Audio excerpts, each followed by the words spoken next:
Welcome, ladies and gentlemen, to Preparation Ape, your number one place for... we should really stop doing that. I'm DKP. I'm Mage Tom. And we're coming at you, of course, live every single Thursday night at 8:30 p.m.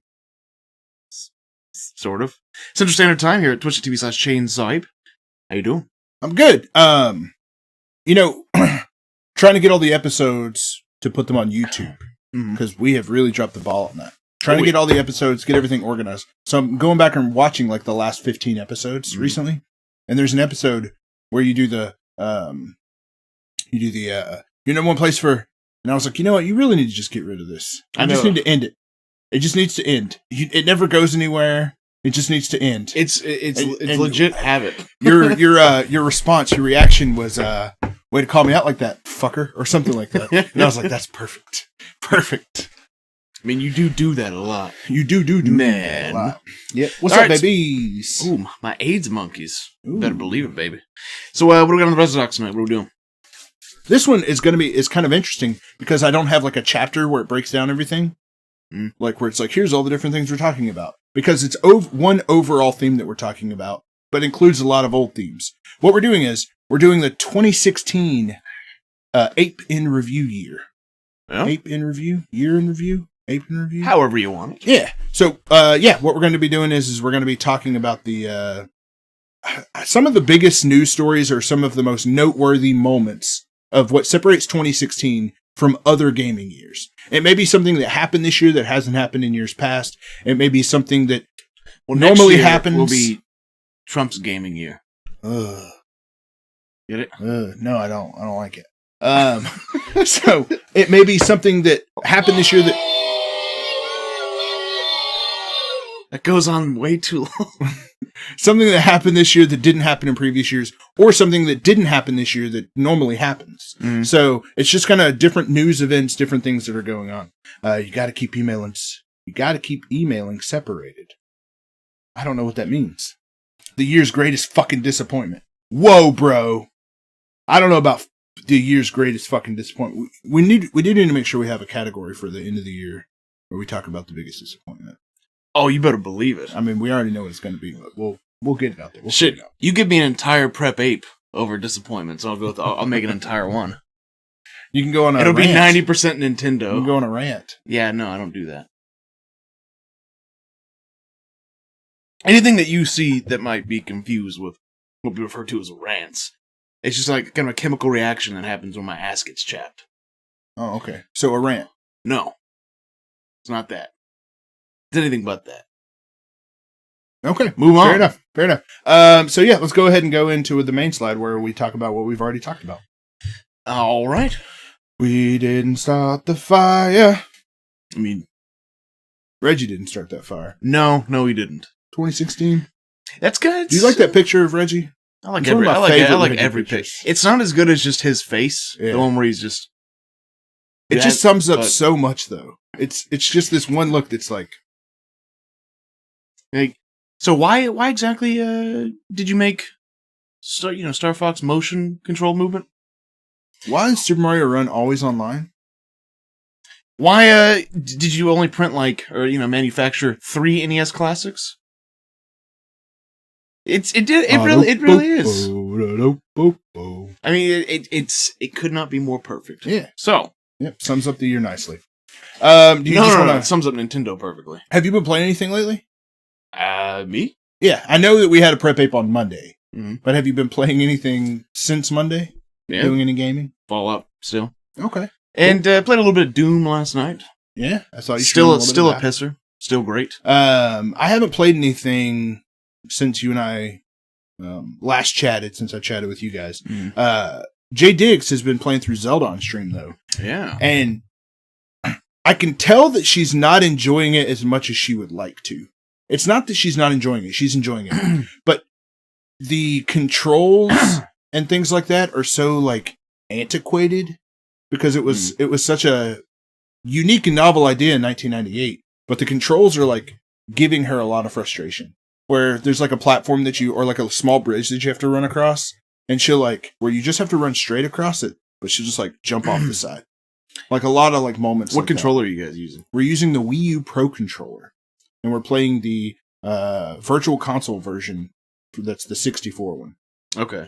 I hear the 3DS version, which I played through semi-recently, fixed a lot of that stuff, but I haven't played the two back-to-back to be able to tell what that difference is or correlation is. Konami says, the Ocarina of Time. Yep.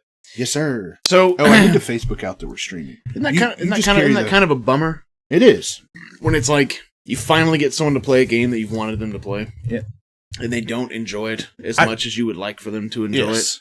Yes. That really sucks, doesn't it?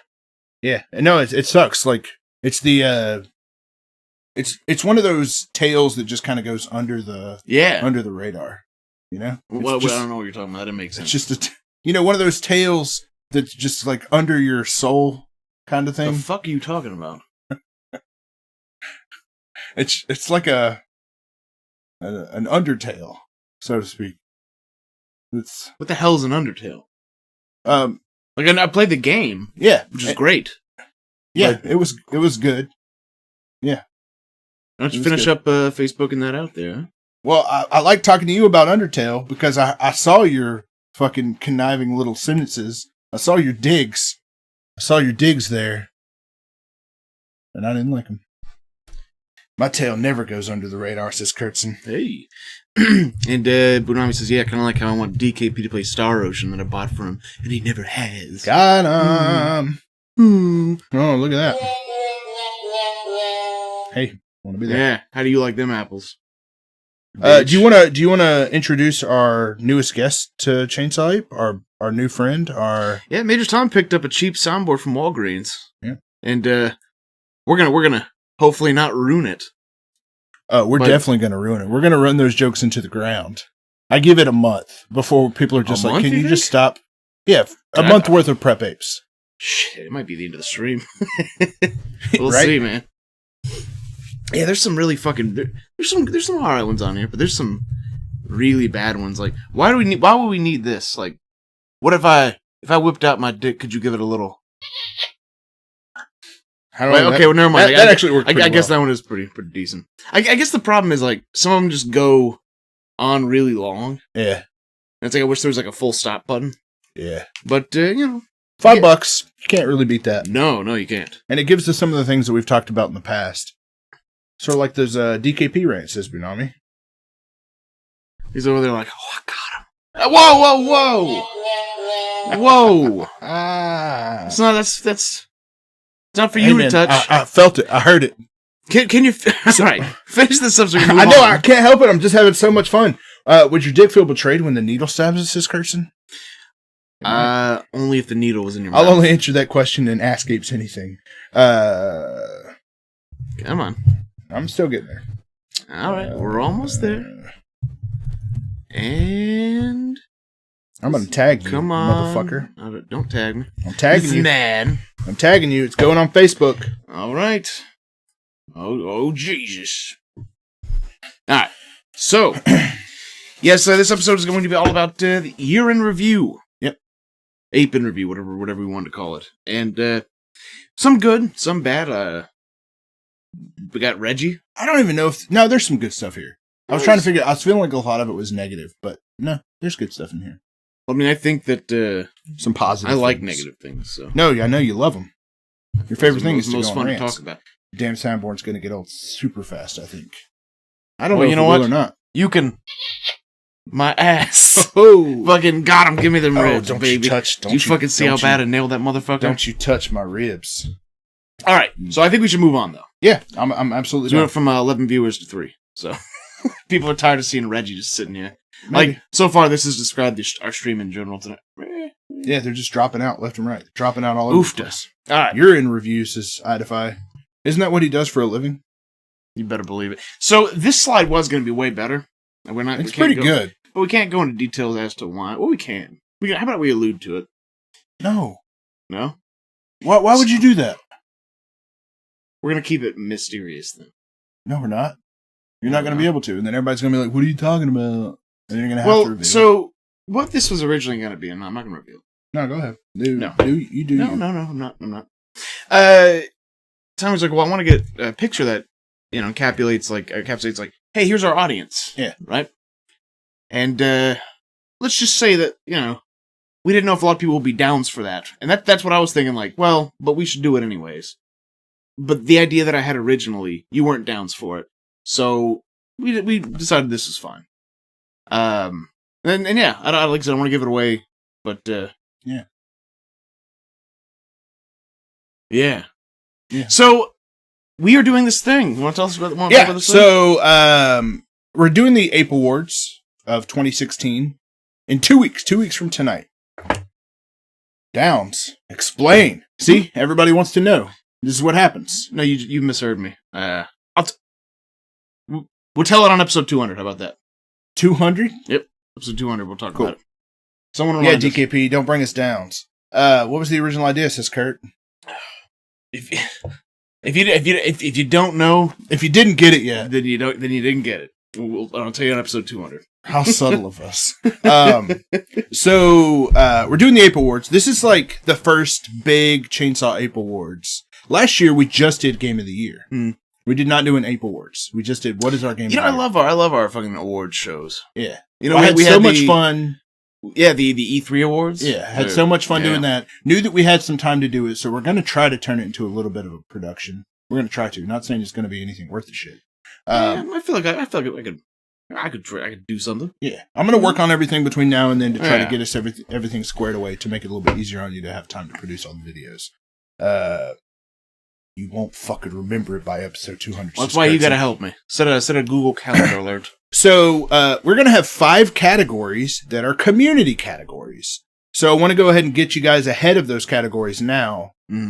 So you can pitch in ideas for nominations and things like that. And we'll be putting posts in the Chainsaw Ape Facebook group, which is facebook.com/groups/the Chainsaw Ape group. And then you can go in there and, vote for what are your favorite community moments or favorite Chainsaw Ape moments of 2016. And it's 5 different things. Number 1 is things like Donda.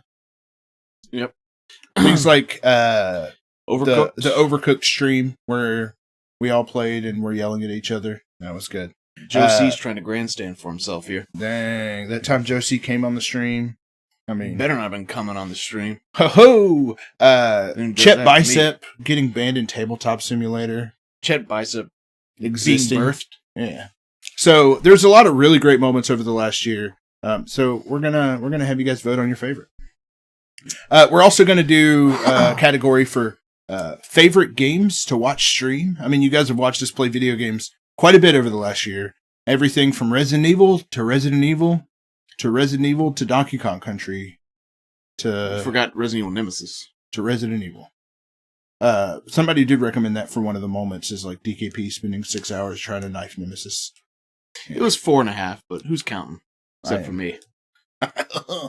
So, like, what are the best games that we play? What are the ones that's like, that's a good stream game? That's a good stream. So yeah, what is that game? It could be new, it could be old, it can be into that. We're also going to do like favorite Chainsaw Ape inside joke. Things like, give me them ribs. Everybody likes them ribs. Things like, anytime I like read an article and I cite the article and who wrote it, you go, they would hire someone named blah, blah, blah. Things like you never being able to come up with a number 1 place for. That kind of stuff. That's not really an inside joke. That's a failure on my part. But that type of stuff. Stuff that, like, when you see it, you're like, that's my boys. It is. That's my Robert. It's one of those things where you're like, hey, man, check out these Chainsaw 8 fellows. They're pretty good. At some point, he's going to do a Gimme Them Ribs. Just watch. And then they do a Gimme Them Ribs. And then the friend looks at him and goes, how did you know? He goes, how did you not find that funny? You don't come on. He got the guy's ribs. Probably sitting there like, what? Yeah. Right. But exactly. It's that type of stuff. Major Tom, we need more memorable moments with you. Well, we'll get them. No. My memorable moments are, building every single fucking slide, except for the one time that you and Chet Bicep did it. And it was the best ever. I'm sure it was. Well, no, the slides were. But that was when I actually streamed with Angry Tomato for that one. Wish I would have streamed with Chet Bicep. Yeah, I remember that. That'd have been great if Chet would have shown up. And, of course, the category that I'm most excited about, the 2016 Best DKP Rants. That's not what it's called. worst of 2016 slide presentation. Just probably go back to the first one of the year, because at least in my opinion, they've gotten better. Yeah, oh yeah, totally. I've gotten faster at it. Yeah. I built what would take me 3 hours blazing a year tonight, ago. Blazing through them. In like 45 minutes. I was pretty happy with it. Those going to be all of them? Or what the category is going to be his favorite DKP ass chapping of 2016. Of course, we're going to talk about things like Amiibo in the form of physical DLC. Monday's extravagant rant about Super Mario Run being always online. Say that's supreme ass chapping. Yeah, so I'm going to have to go back and do some digging, but I'm going to try to go through a couple of older episodes to see if I can find some real good ones. Because it's guaranteed. Konami says 2016, the year of the rant. Did I talk about Bigfoot this year, or was that last year? I think that was last year. It might have been this year. But we can check. Yeah. Because, that would go on there. I mean, even if it was last year, we'll just put it on there. You know what I'm saying? We'll just put it on there. This is the first year. So, yeah, we're going to do some community awards. Of course, those are just 5 of the awards that we're going to be giving out during, the Chainsaw Ape or the Ape Awards 2016. Of course, there's going to be regular categories like best, like Chainsaw Ape Game of the Year, biggest disappointment, stuff like that we are going to decide as a group. So, right. Ape Extravaganza 2016. So I'm looking forward to it. It should be a really good show. Yeah. I think it will be anyway. I'm pretty sure it will be.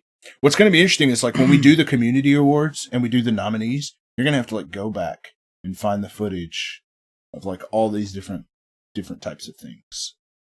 It shouldn't be that bad. Hopefully. Yeah. It might be. There's only like 50 episodes. It's not. Well, we don't have 50 categories and nominees though, so. Yeah. Well. All right. So yeah, I'm excited about that. Hopefully you guys are too, and hopefully we can get something cool. It is not next Thursday's Prep Ape. Go ahead and give it to you 5 people that are in here right now. Next Prep Ape will be most anticipated games of 2017. We're going to talk about the games we're hyped for. That was actually our first ever topic. Our first ever topic was games fall. Fall 2015. Well, it wasn't our first ever. Well, it was our first ever topic for Prep 8. Yeah. It was our first ever show. The 5 best people. Dylon. DKP. He spits off fire. You better believe I do. So yeah, look forward to that. Yeah, Red Dead 3 will definitely be on that list for sure. Bet your ass for sure. It should be a good one. And then, of course, December 29th episode will be our Ape Awards. So, get yourself a koozie with a little beverage in it. Put your Snuggie on. And buckle in. But it's going to get crazy. It's going to get crazy. It's going to get crazy. It sounds like you're doing the impression from It's Always Sunny where he tries to be his blackface Danny Glover. Riggs. Oh, yeah. Riggs. That's what it sounds like. How if I says, I'm gonna be stoned? I hope so. Got the PlayStation Now, says Texasville Davis, and they just added Red Dead a few days ago. Best $20 I ever spent. I believe that shit. And loving it. Ba-da-ba-ba-ba. All right. So, be excited. Be excited. Hashtag please be excited. All right. I'm so excited about the DKP rant category. I'm never never telling you anything that I hate ever again. That I really, really hate. So you're going to go on a rant about how you don't like me using the word rant. All right. And move on. I like how you went for it and it didn't click. I know, right? So there's a semi-order to these. They're not in chronological order. They're more in order of like, I don't know, how interesting it is or how much we feel like we can talk about it or how big of an event it was. So we're going to start with a small one. No Assassin's Creed game this year, which seems like non-news that there's not a game, but it's kind of interesting. It's fucking good news is what it is. Yeah. I mean, they said the reason behind it was they said if the sales of Assassin's Creed continue to decline, that they would take some time off and, kind of rework it. Man. And that's what they did. God forbid we take some time off, fellas, and really put some polish on this one. You know what I mean? Yeah. Make it a good experience. One that's worthy of your $60 price tag, which, ironically enough, this one, despite the fact that it had, double the development time, will be the same price as the old shit tier ones. Man, God forbid. But good on him.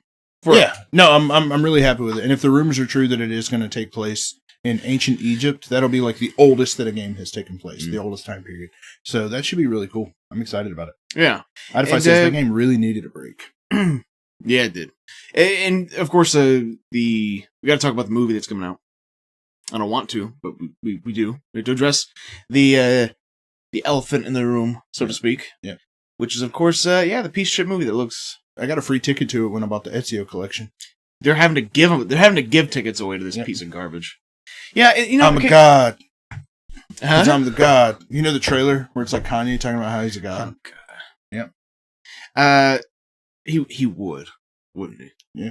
No. So here's the thing. Like, I don't buy into the like whole thing about like, listen, man, Hollywood's like whitewashing movies, man. But this with Prince of Persia with Jake Gyllenhaal, and then the upcoming one where this is such a weird thing for me. Scorsese, his new movie with it's like, oh man, we need another movie where it's like feudal Japan and it stars a white dude for some reason. I'm not going to say I disagree with you, but at least in context of those two movies, I disagree.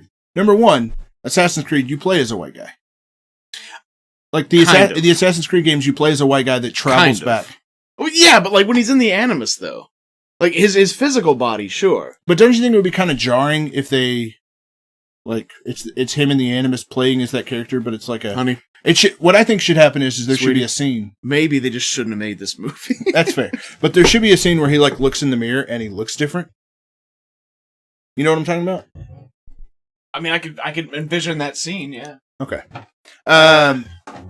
And then as far as the movie that Scorsese's doing, that's like a stranger in a strange place type situation. We already had that with Last Samurai, though. But it's about white Christians trying to spread religion in Japan, getting captured, and these other white Christians trying to go save him. Well, no, I guess like I got excited because I was like, when's the last time we've ever gotten a fucking feudal Japan movie? Yesterday. No, I mean like a real one, right? Not in my fucking lifetime. I think the bigger travesty is that the Great Wall movie that has Matt Damon in it, where they're fighting demons. That's a way bigger travesty. Dude, yeah, I forgot the fucking tagline for that. But when I went to the theater the other night, they had this huge poster out front for it, and I was like, "What the fuck can that movie be about?" This is what you did This is why you wanted to break into the movie industry, Matt Damon. Really? You had to go fight fucking demons on the Great Wall. You're like, I'm going to be this Academy Award-winning young guy who breaks into Hollywood with my boy Ben Affleck, and I'm going to do a movie where you fight demons on the Wall of China with a bunch of Chinese dudes. Really? That's the script that you're like, yeah, I'll take it. Well, weirder things have happened. I mean, didn't you see where Kevin Spacey was a talking cat movie? I'm familiar with it, but I haven't 9 seen Lives, that, whatever it's called. No, I haven't seen that. I mean, I know you haven't seen it, but have you seen the trailer for it or anything? Like, I feel like I have, but I don't remember. Weirder things have happened. I assure you. People do crazy shit for the amount of money. Like when I saw that, I was like, he must owe someone a favor, or he's being blackmailed. One of the two. I'd fuss this tagline: "White man saves incompetent Asians." Like China's like, "Thank you, Matt Damon. We would be nothing without you." I think I'll use my credit card. Texville Davis says, I always thought Matt Damon was a Nancy, but he is kicking ass in this one. What is that from? He put quotes in it. I'm not sure.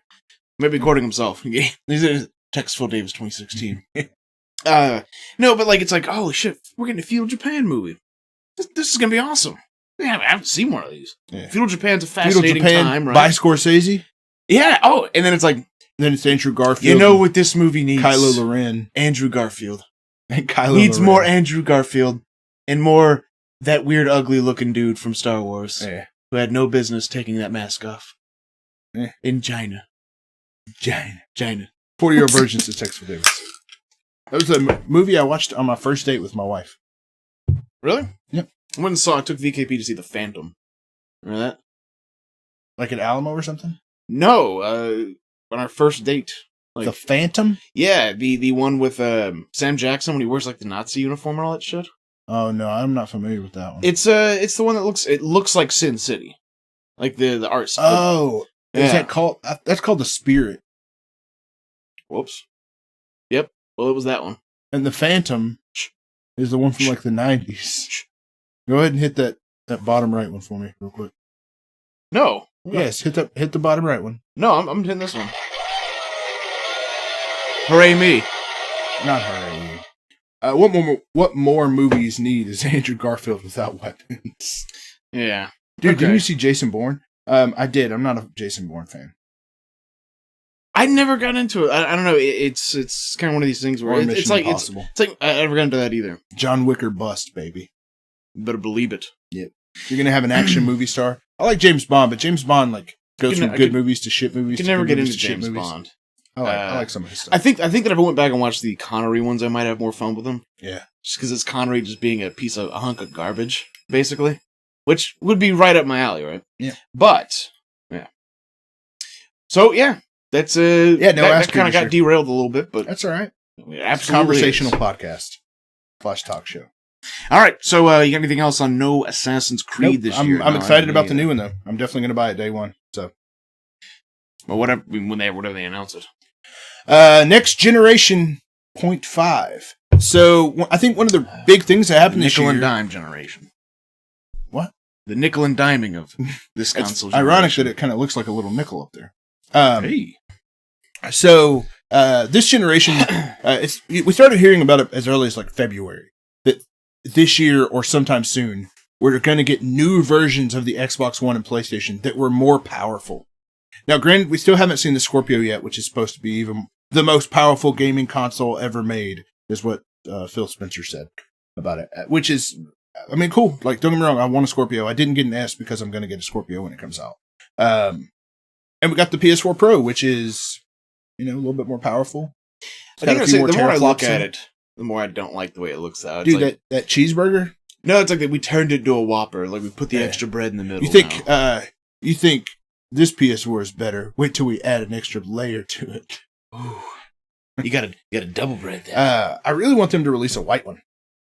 So I'm hoping. I don't know why you like white consoles. They always look dirty. They don't though. They look dirty easier. Dude, look at your look at that black console you have right there. That thing looks fucking disgusting. Tell me what to do. Look at that. You know what you can do? My white ones look clean as hell. You can.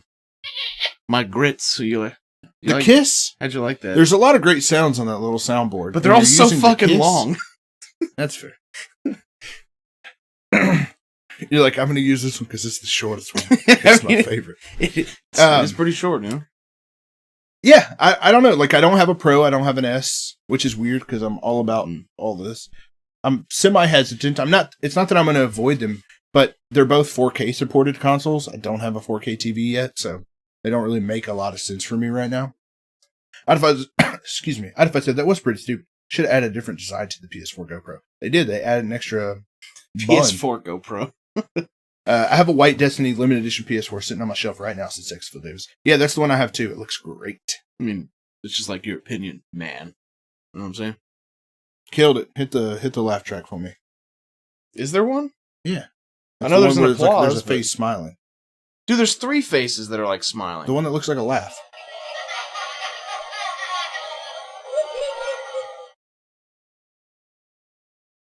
Move on. I think it'd be best for us. So it's almost what the best part about the soundboard is that it's going to be like bad, but it's going to become ironically bad. I don't know about that. I think the first movie I saw with my wife was Four Brothers. You would see Four Brothers. You're like, hey baby, you want to go see this movie that has Andre 3000 in it? And she's like, can we just get married now? Like, picture Zod. Did I ever tell you he got conned into going to see a Medea movie on his first date? On his first date with this? Well, it's with this broad we used to call Mimi because she looked like Mimi from Drew Carey show. I don't remember her actual name.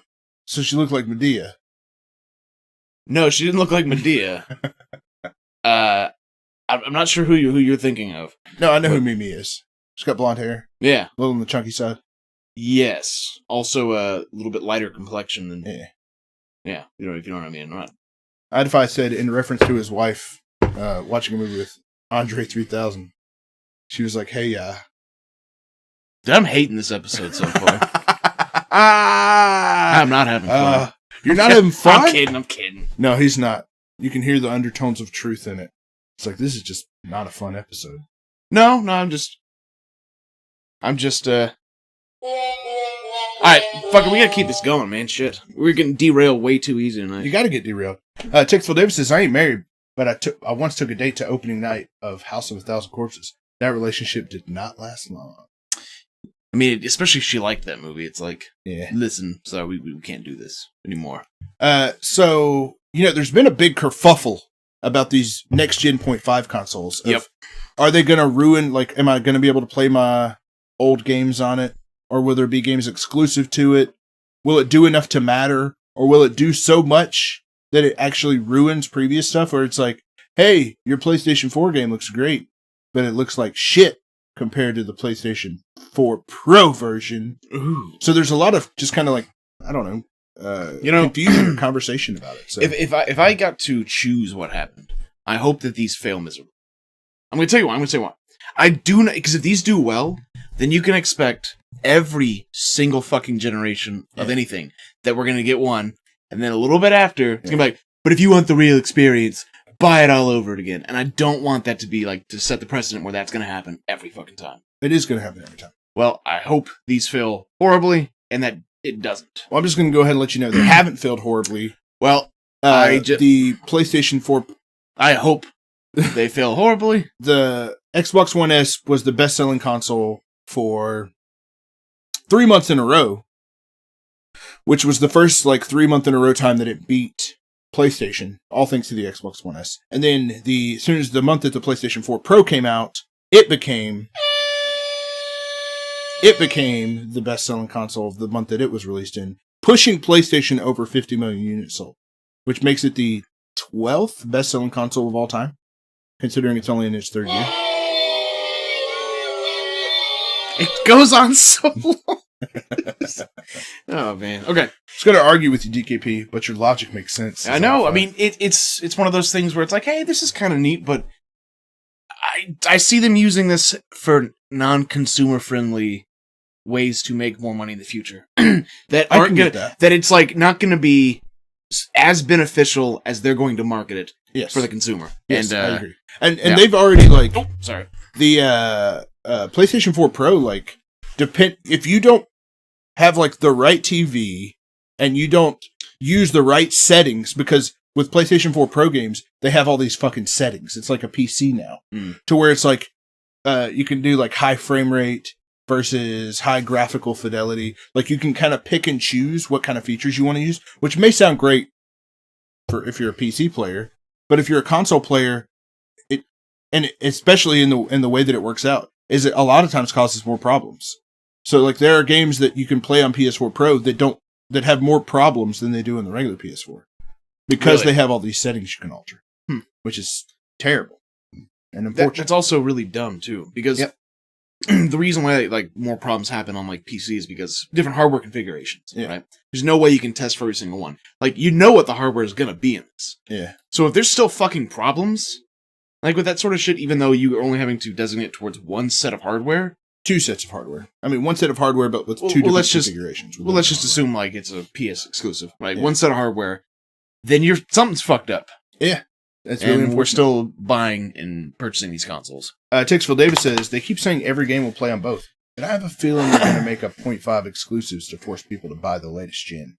I think that's going to happen. There will be something that is exclusive.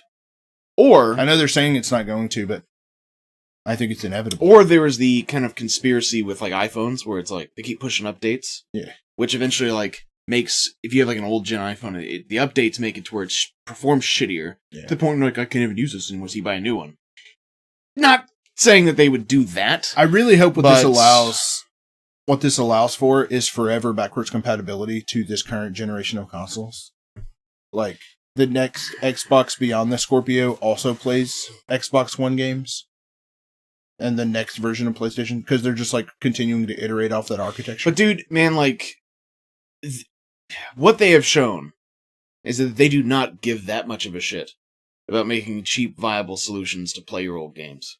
For sure. So I don't think it's gonna. I think not full backwards compatibility. Even tied to what Idify is saying about Bully is now backwards compatible. I think Microsoft is taking every step they possibly can to get as many games on there as possible, which is great. I commend Phil Spencer for putting a team of people and dedicating that money when there isn't a whole lot of profit return from something like that.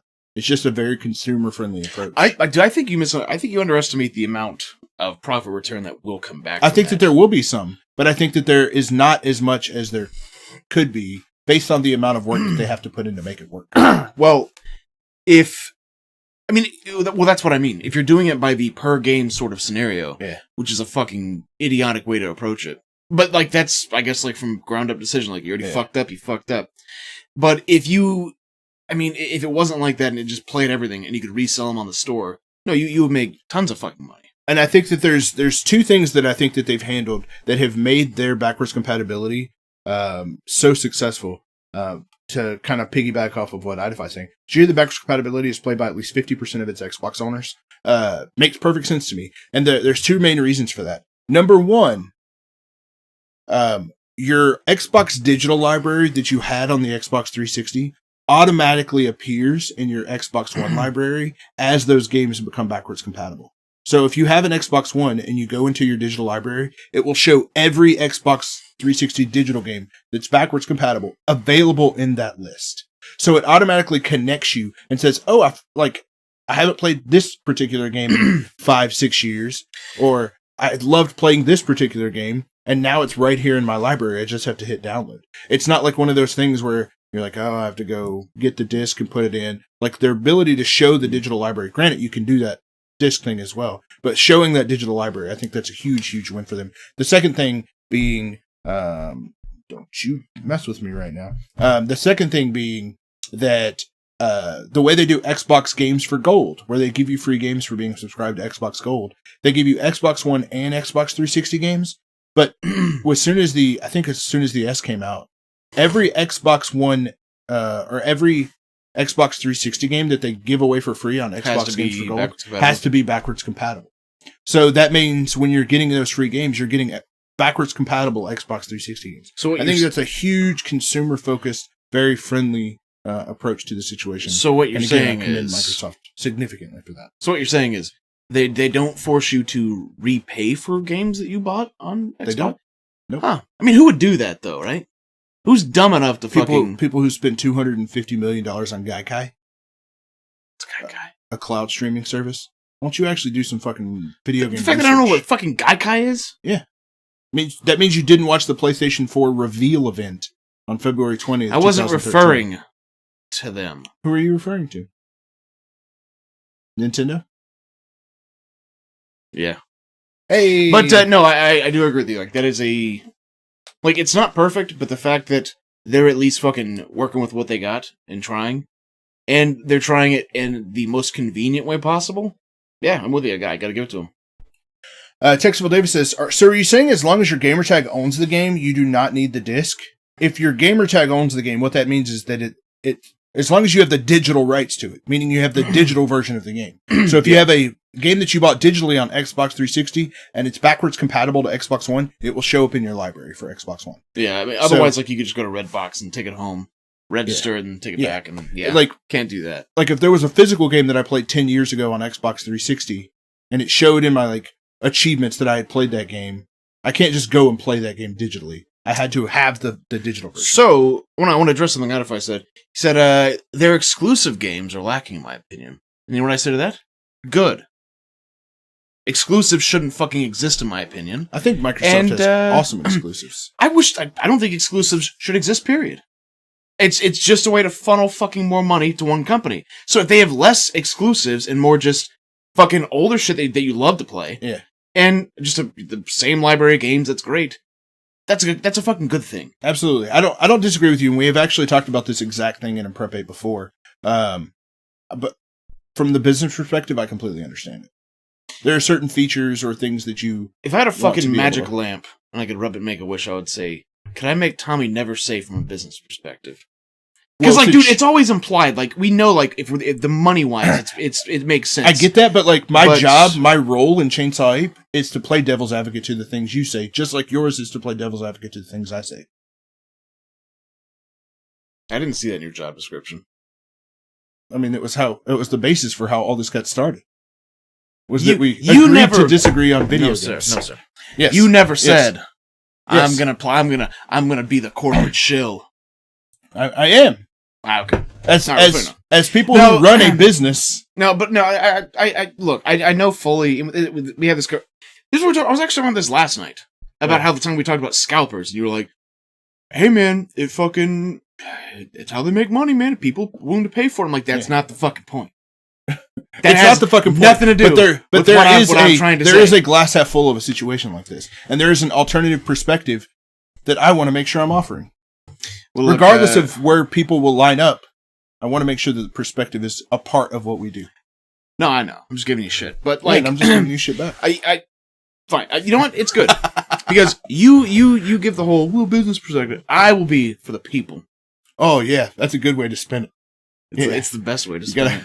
Yeah, give me a hand hug. Do you remember when we? Oh yeah, this little gay thing. Do you remember when we did the podcast and I got so fucking pissed at you because I was like, you have got to stop talking like you are like the only voice that exists within this podcast. Baby? No, what I said was you need to speak more.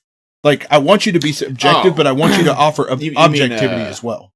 What you do is you will say like, I don't know, that fucking Disneyland is the worst place on earth. But you would imply it in a way that everyone thought that Disneyland was the worst place on earth, even though it was just you who had that opinion. It's a really bad example. But no, it's not a bad example. That would be like saying, would a better example be like Konami's the worst company in America? No, because a good example of what it was like. It was like, man, everyone hated the Matrix Reloaded games, and you're like, I don't hate them. I'm like, okay, I didn't hate them, right? But yeah, you know what I mean. A fuckload of people was like, these games are garbage. Like, not everything I say is meant to be taken literally. Well, you never know. But if you want to take it literally, fucking go for it. And I will argue to the death that everyone hates the Matrix Reloaded. I like the Matrix Reloaded. No, you don't. Yes, I do. No, you don't. Yes, I do. No, you don't. The highway chase scene is awesome. No, it's not. Dude, the first time that he like walked in and had a conversation with the architect, my mind was blown. I know everybody talks about how much they hate that. Video game. Oh, you said the Matrix Reloaded. I said Matrix Reloaded video game. Did they make a Matrix Reloaded video game? Everyone hated it. Enter the Matrix, I remember that. Literally everyone hated it. Literally everyone hated it. I remember Enter the Matrix, the game, and then I remember The Path of Neo. I remember those two, but I don't remember. Literally everyone hated those two. Yeah. I mean, everybody. You have to pay for Xbox Live. Did you hate them? Yeah, use it though. Did you hate them? What? The Matrix games. No. Yeah, you did. All right. So yeah, iterative consoles. I think they're here to stay. I don't think they're going anywhere. I'm cool with it. I don't think it's the best way to handle stuff like this. I think it'd be better because if we just get iterative consoles, they can do this for 10 fucking years. And I want the hype. I want the enthusiasm of a new console. Well, look, it goes back to like the exclusives thing, where it's like two companies are in a pissing contest, and we're the only losers. Yeah. You know what I mean? Because there's piss everywhere, and we have to live in it. Yeah. Like that's not good. Now, business-wise, pissing contests are good for business, I guess. Yeah. Sure, I get that. But I mean, sometimes you can't play as Wolverine in Marvel vs. Capcom because of competitive decisions. Sometimes you can't get Wolverine. I think that part would have been the most angry I've been on Chainsaw Ape had we talked about that when it was fresh. I'll make sure to add that to the rants. I don't know. I never talked about it on here. Not really. But I was hoping you were choking. All right. So you got anything else on this? No. I'm excited to have a PS4 Pro, and I'm very excited about the Scorpio. What? Just recently, you were like, I don't think I'm going to buy one of these. When? You were buy like, an S? Yeah. I'm not going to buy an S. I'm going to buy a Scorpio. That's an S. Scorpio, we don't even know what it looks like yet. That's just the slim version. Mm-hmm. Okay, yeah. Sorry, I forgot that even was called something different. Yeah. All right. Moving on. Bethesda changes game. Oh, yeah. You know what? This one might need to go on that list. The rants? Stop fucking the ass chappings. Yeah. I remember being very fucking pissed off about this, and I still am. Because, once again, it goes back to, in no way can you spin this and it be consumer friendly. And the fact that they're trying so fucking hard to make it look that way is abysmal.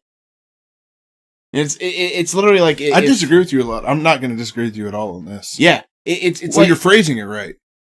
You're doing a good job phrasing it. Yeah, because what was it that they said? They were like, we just think it's really unfair that like reviewers get to play this shit so much earlier. And I it's don't like think that's what they said. Let me see if I can find find the quote that they said like, "Hey, look, it's a good thing." They said it was in some way, and you'll find it, but in the interest of fairness. Yeah, no, that's not why, and you fucking know it. Who's this by? And from where? This is from Polygon, but I'm not going to read it. I'm just going to find there. Ben Kochura fucking would, wouldn't they? So Gary Steinman said, earlier this year we released Doom.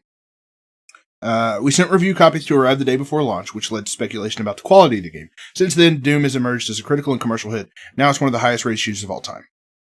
Over the past few years. Want to fucking pat yourself on the back any harder? With the upcoming launches of Skyrim and Dishonored 2, we will continue our policy of sending media review copies one day before release. While we will continue to work with the media streamers and YouTubers to support their coverage both before and after release, we want everyone, including those in the media, to experience our games at the same time. Yeah, so in a matter of fairness, to some degree.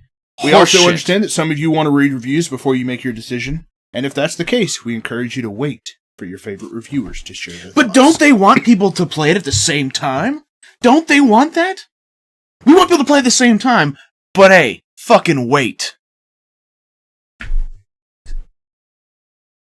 I'm not gonna. We talked about this before. I know, but that's the point of this, is for us to be able to relive some of these crazy moments. That's such a fucking weak ass excuse. Like, did the guy? Okay, did he tweet this out, or was there someone there like? This was a blog post. Okay, so there wasn't actually like someone he was talking to. This is their official that would have had the ability to say, "Wait a minute, what you just said contradicts the first sentence in your paragraph." Got the coughs, baby. Bethesda making me sick. Yeah. No, like... Craig says, they're padding all the games. They know backlash won't be as harsh. It's going to be nice and cozy for a while, then bad games are going to start popping Exactly. up. I was about to say, like, I don't mean to get, like, conspiracy here. But it's like, they probably knew, like, we have a conspiracy. They knew they had a hit with Doom, and they're like, alright, people are gonna say, like, oh, bad fucking news, they're not sending out Doom early. But we're not gonna do that. We know Doom's good. Oh, they planned this whole thing out. And then it's like, see, guys, there's nothing to worry about. Like 2 days before Skyrim came out, they're like, hey, if you haven't noticed, you haven't gotten your copies yet. Here's why. We just think it's, like, really unfair that all of these people, fans, don't get to play the games. And you do. So, and by the way, if you don't want to buy it at face value, even though it might suck, then fucking wait. But we want everyone to play at the same time. Somehow that means something and it's important. Yep. No, it's fucking not. Yep. Anyways, yeah. Biggest bullshit of the year award, in my opinion, would go straight to fucking Bethesda. Somehow they swept it from Nintendo, but at least Nintendo didn't say, hey, the reason why we want people to play Mario Run online is because, I don't know, trying to make sure that they have that good online feeling. Just when you know you're online. Because, when you're in the subway and you're like, maybe I'm missing a text, you get that little bit of dread. We don't want people to experience it that way. We want them to be carefree when playing it. Nintendo doesn't give bullshit excuses. They don't give anything. What's better than this? Sorry, let me get a drink and then I'll... Because if Bethesda would just say, hey, look, fuck you, we want money, I would not have anything else to say on it. Advice says, wrap it up, DKP. You said this argument before. Exactly. So I'm encouraging him to say this stuff again, just in case it's your first Prep Ape.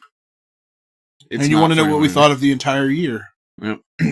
Because that's the purpose of this. This is the year in review. This is us reviewing the events and the impact that they're going to have on the industry. And, like, this is a big thing. This is huge. Them, like, outright saying, we're not going to do this.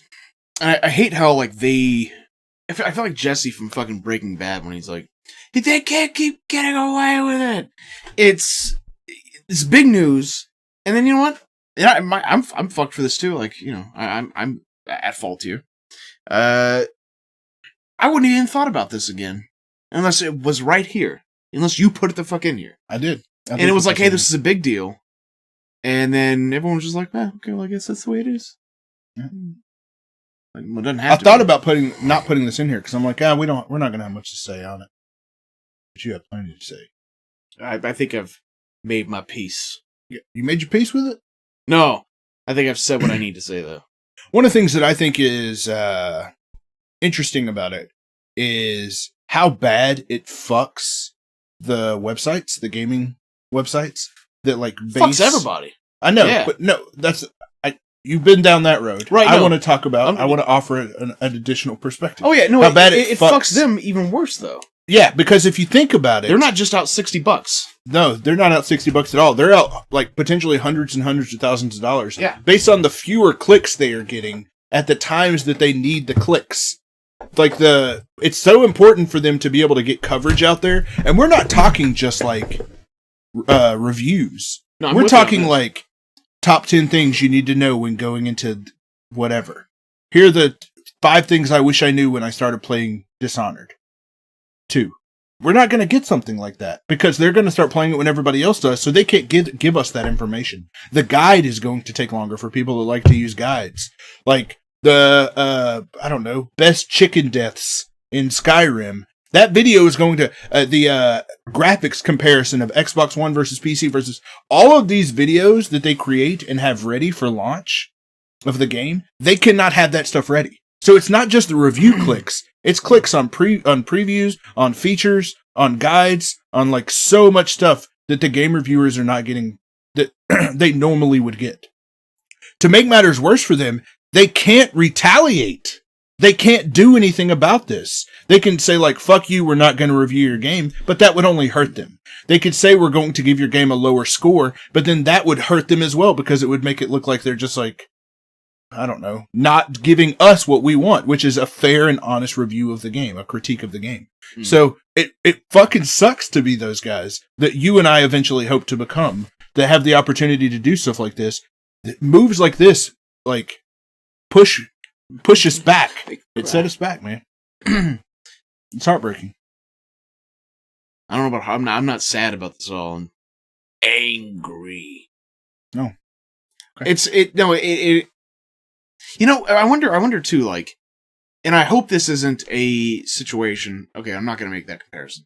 But where it's ZeniMax kind of making this call, but Bethesda's having to be the ones to say it.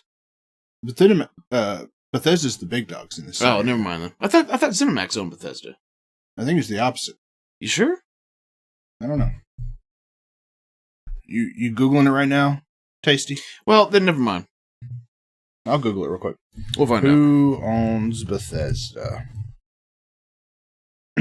You want to hit a couple comments? Yeah, ZeniMax does own Bethesda. Okay. So in 1999, Bethesda was acquired by ZeniMax, a company founded by Bethesda Softworks. So it was founded by Bethesda. What? And then they purchased. All right. Well, works for me. They acquired themselves. Yep, they did. Idify says, I wonder what Kyle Bossman thinks about Bethesda's no reviews. They do a podcast every week, the Easy Allies podcast. It comes out every single Friday or Wednesday if you're a patron. And you can go back and watch. He's given his thoughts. Kurt says, we can't get a fair and honest review if they only have one day to play and come up with an article. That's something else that's very important to add, is that they have to rush. They now... It's like, hey... And then it makes them look like they have less integrity as far as, like... The first 4 hours are great. Yep. And then they're like, well, review in progress, but a lot of people might not pay attention to that. I know review integrity is a topic of discussion, but there's a lot of these guys. I know IGN is always a big concern of, like, they were paid to say this and all this stuff. But I listen to, like, 5 IGN podcasts. I hear them talk more than I hear you talk. So I know these guys very, very, very well. And they absolutely live by integrity and believe, and they know that one person is reviewing it, and they allow that one person to represent the entire company of their thoughts on the game, even if they disagree. They'll come out on the podcast and say, I disagreed with the person who wrote this review. Like, they do those kind of things. And they say... Look, considering how much you listen to IGN, if you say that they're not shills, I'll fucking trust you. I swear... Like, I'll trust you hands down. I think... I would trust what they say about certain things more than I would trust what I would say about EA games, because I actually have a horse in that race. Major Tom sounds like he's in IGN's pocket. I like that. I wish I was. One of these days. Yeah, I wish I could give me some of that IGN He made a great point about reviews and his experience about Final Fantasy VII. Talking about a positive or negative, H-Tom. Summarize, please. Like, Boston, I guess what he said. Oh. Negative. Well, yeah, I would say, this is indefensible. Yep. 100%. Yep. So, yeah. Let's move on. We got some to go through. Remasters ain't going nowhere. Mm-hmm. So, a lot of remastered games have come out this year. I'm going to go through a list real quick, and then we're just going to briefly talk about remasters in general and our thoughts on them. So we had BioShock the Collection. We had Darksiders Definitive Edition and War Mastered Edition. Darksiders 2 is the Definitive Edition one. Right. We had Elder Scrolls Skyrim. We had Call of Duty Modern Warfare. We had a Resident Evil 4 that came out for PlayStation 4 and Xbox One. I mean, that's been remastered multiple times, but yeah. Resident Evil 5, Resident Evil Collection. Resident Evil 6, Deadlight Director's Cut. Deadlight, Odin Sphere. Deadlight was the 2D kind of side scroller, right? Wasn't it? Oh, I don't know. I don't know about Deadlight. Okay. No clue. Odin Sphere supposedly has an amazing remaster. Dead Island got remastered. Valkyria Chronicles got remastered. Day of the Tentacle got remastered. Ooh. Shadow Complex. Twilight Princess HD. Whatever that Heavy Rain game is that everybody likes so much. Gravity Rush got remastered, as you can tell by that picture up there. Or up there. Resident Evil 0 got remastered. I'm with you, Kurt. Dead Rising got remastered. Yeah. So yeah, a The lot. Ship. I want to stream that. I want to stream that. I'm gonna keep going, baby. The Arkham games. Mm. Dead Rising 2. You know, they should have just said, you're having to click through. Dude, I wish it was a list. I'm so mad about it. And it's fucked up that each one, because they could just say Dead Rising Collection. Yeah. But no, they're like, well, no, we're gonna throw out each one. I mean, they did sell them separately. You can buy them separately or together. Rocksmith. Just like, how the fuck could you remaster Rocksmith? I don't know. Lego Harry Potter. Indigo Prophecy, which was the first game by the guys who did Heavy Rain. Yep. Assassin's Creed Ezio Collection. Well, actually, and the last one on the it list is wasn't. Ratchet & Clank. Remember Omicron for Dreamcast? Oh, okay. That was, I think, their first game. Yep, you're exactly right. So yeah, a lot of remasters. They're not going anywhere. What are your thoughts on remasters? Depends on what it is. Like, if it's a game a game you like, then yes. No, if it's a not. game you don't like, then fuck it. It's not that. It depends on if... I hate when people call it like a remaster, when it's kind of fucking not. Okay. You know, and it's like, hey, we're porting it, but we're gonna call it a remaster. And it's like, you didn't do anything to it. The same problems that were in this one, which might have just been interface problems. It depends on what the problems are, honestly. Like I said, small ones, like interface problems, whatever. Little things, right? They spent no extra effort to correct those, which a lot of other ones do. A lot of other remasters do. So it depends on the amount of work put in. Yeah. If they just up the frame rate. And it depends on the price, too. If they up the frame rate, clean up the textures, not good enough. They have to update the frame rate, clean up the textures, and like tweak some things a little bit. That's not what I said. That's why I'm clarifying. Did you hear the question marks at the end of those statements? All those things are, of course... Okay, so, for example, the Resident Evil remaster. Yeah. There's no bug fixing that really needed done in that one. So yeah, for that one, that was... I even call that more of a port rather than a remaster. Yeah. And you have a problem with ports? When did I say that? Did you hear the question mark at the end? I'm fucking getting to the ones that... I'm getting to it. You keep interjecting with like, hey, I'm going to bring up ports, but you hate ports. I didn't say, but you hate ports. Did you hear me say that? Motherfucker, you implied that shit. I feel like you said something about ports when you said when it's just a port. But I said when it's a... He's shaking his head yes. Put the finger away. They're shaking their head yes. Put the finger away. No, did you hear it? Put the finger away. No, please. You misheard. Justify Resident Evil, but not all the other ones. I said, when it's a port, which I don't have a fucking problem with, but they call it a remaster and charge, and this is, I guess, the part I left off, and charge it for like a remastered price. That's when I think it's like, it's kind of deceptive, don't you think? We're getting into something that we've talked about that I didn't add to this list. It was a topic we talked about recently, which is where you try to go fuck yourself. Put your little, when you do like this, and you're like, what are you talking about? Watch yourself. Just watch it. I'll let you know next time. Look, he's shaking his head yes. Put your hands in your pocket. fuck outta oh, here. you just did it again. No, that was me going, get out of here. You just did it again. You did it again. No, so... What's up, Mirage Leonardo? Yeah. So, no, the difference between, I guess, that and... Those are more like remakes. I'm sorry, I have to interrupt you real quick, because you No, gotta let Mirage Leonardo know what's up on that Oddworld New and Tasty. Oh, well, I suppose so. You know, I was one of the voices of the Mudokons. I won one of the, you know. That's it. That's awesome. Yeah. I think that's legitimately cool. I think there were like voice 10 of you actors, guys, right?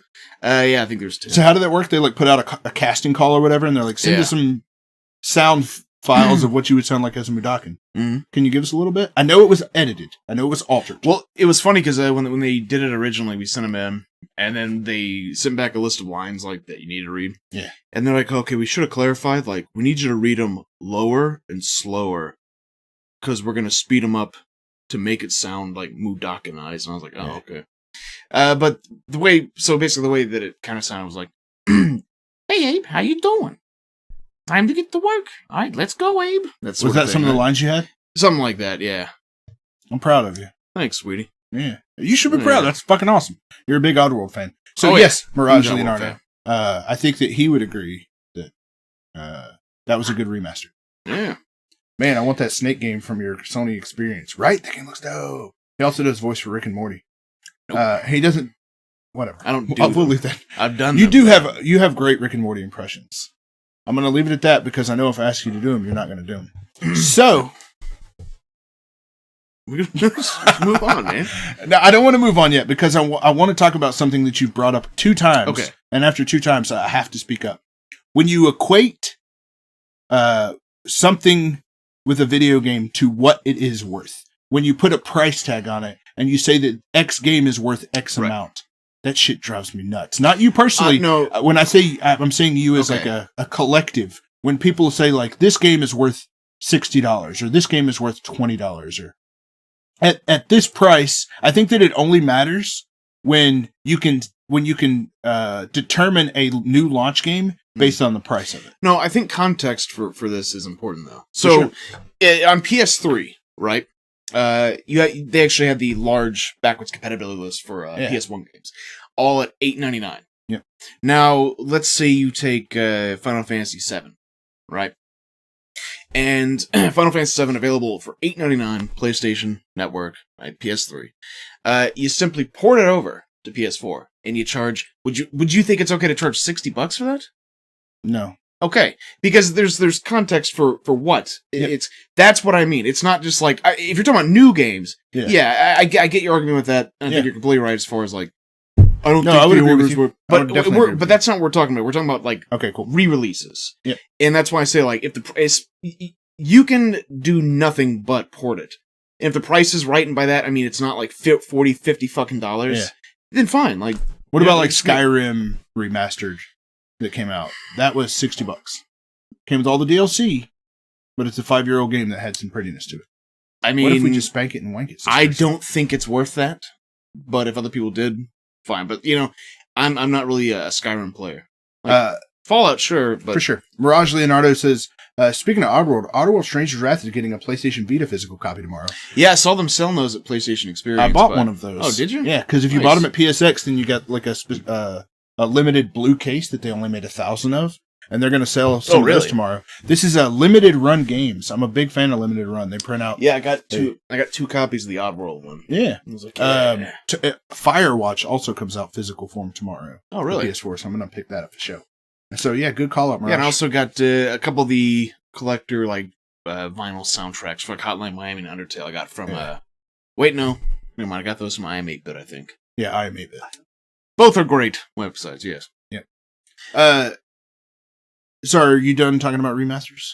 I mean, like I don't think they're a bad thing, especially, but it seems like this is instead of fulfilling like the problem, which is backwards compatibility. Yes. It's just you're having to rebuy your shit again. That's the part. That's the part that I want to touch on. Is game preservation. We've talked about game preservation as a topic on the show before, and I think game preservation is insanely important. I think you can release a movie on VHS, and then you can release it and charge the same price or the DVD price when it came out on DVD. And you can do the same thing when it becomes a Blu-ray. When it's just cleaned up, may not even add special features. And a lot of times it's worth it. And not to say the comparisons that you were making were off, because I agree on a lot of those cases. Yeah. But I think one of the things that makes like movies and music so great is that you can pretty much access it forever. Like you can find, if there's a movie you're like, man, I love this movie, 9 times out of 10 you can find, I would say 99 times out of 100, you can actually find that movie on a newer. You have a way to rewatch that movie, whether it's a digital version or they've re-released it on Blu-ray or whatever it is. But video games are not that way. Like they were for a little bit, for sure. Or we had add-ins for the older consoles, like the Super 8 or the Game Boy cartridge for Super Nintendo. Like they were like, hey, we know this is important to people, right? So we're gonna put some fucking time and effort into making sure this happens, and they did that all the way, minus I guess. Like Nintendo GameCube 64, had the Game Boy player, but went all the way up until pretty much this last generation. Yeah, this current one, and then they were like, "Hey," and I guess nobody cares about that are basically HD versions. We're getting HD, or with this way, with this generation, we're getting like 60 frames a second, 1080p versions instead of just HD ports. Here's the thing: so, it's a half good, half bad solution to a bigger problem. I like that. I like that phrasing because I do think that there are some challenges with it, but I would rather take the half good. I would rather take the half bad and get the game again rather than never, ever, ever be able to see or play the game again. I agree. And I know that there are examples of stuff like the Silent Hill collection that was uber fucking broken. That was the best way to play that game is like the PC version, comparatively speaking.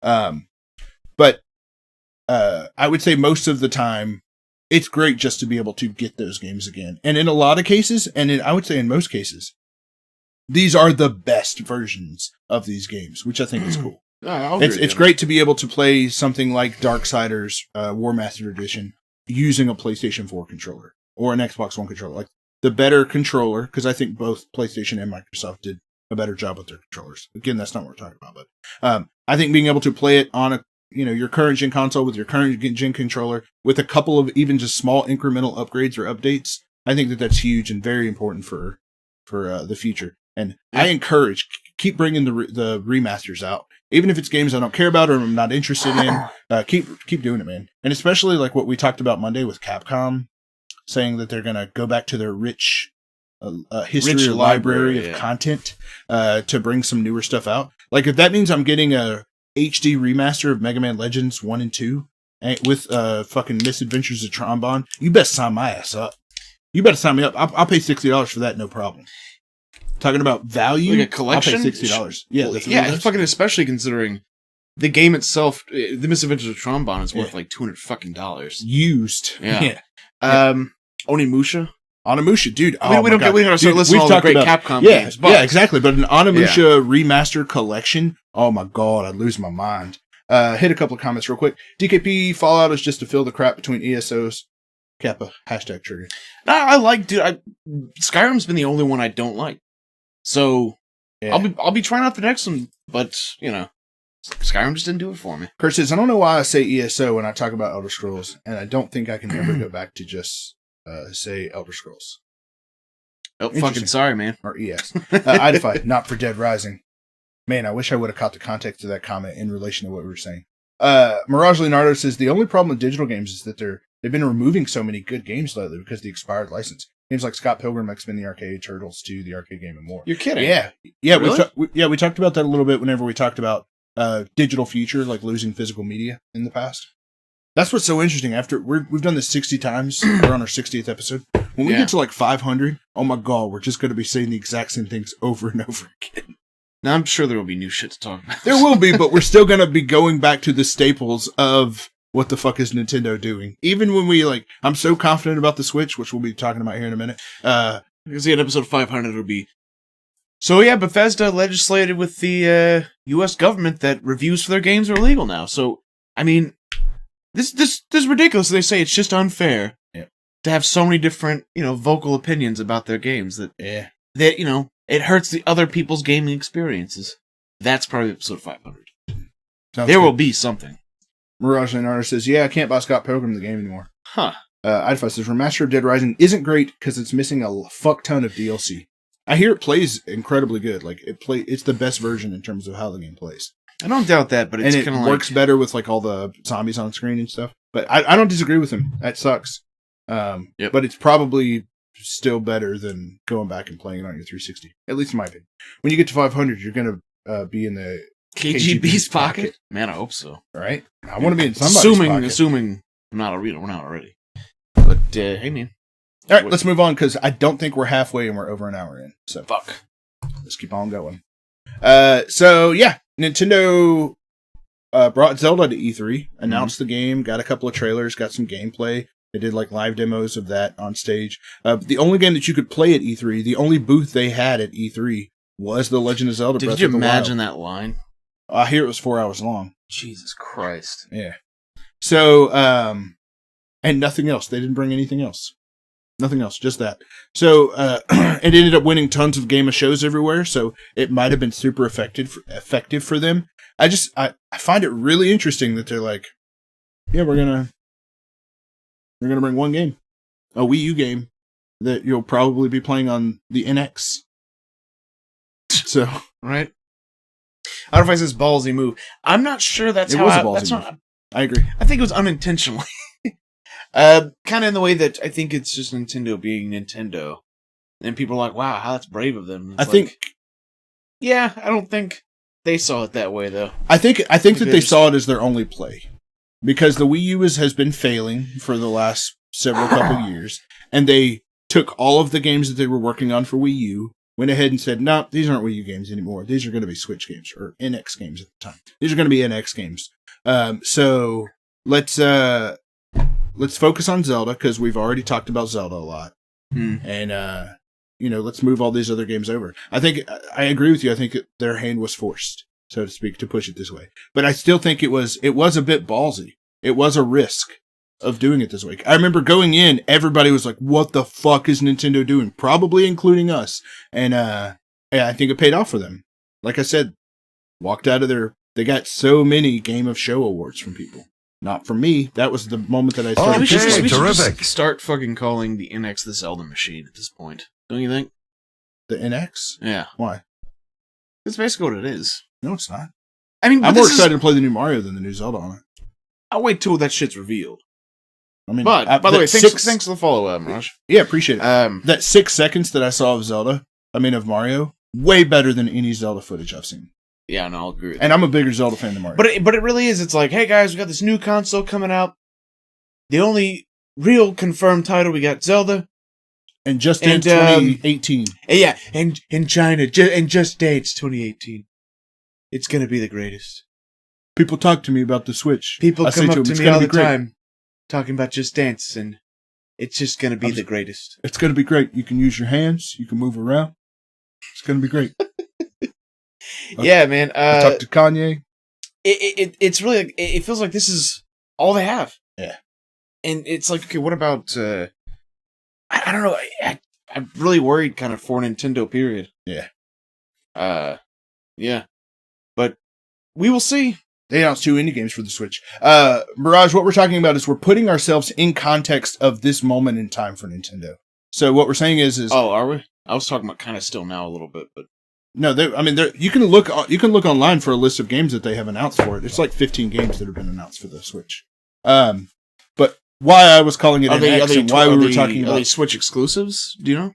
No.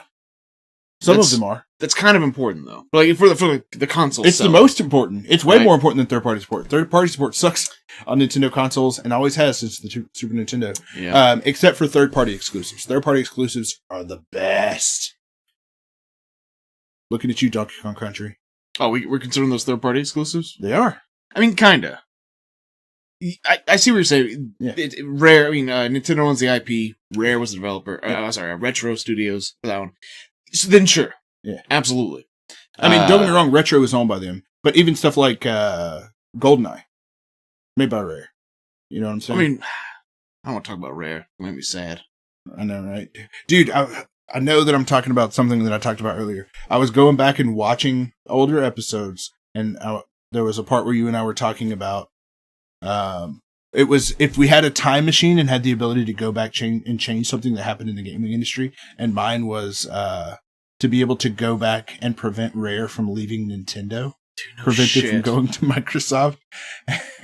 And one of the things I said was, I wish it was a way where right now the game, what I'm dreaming about is, man, I hope Rare releases a new Battletoads.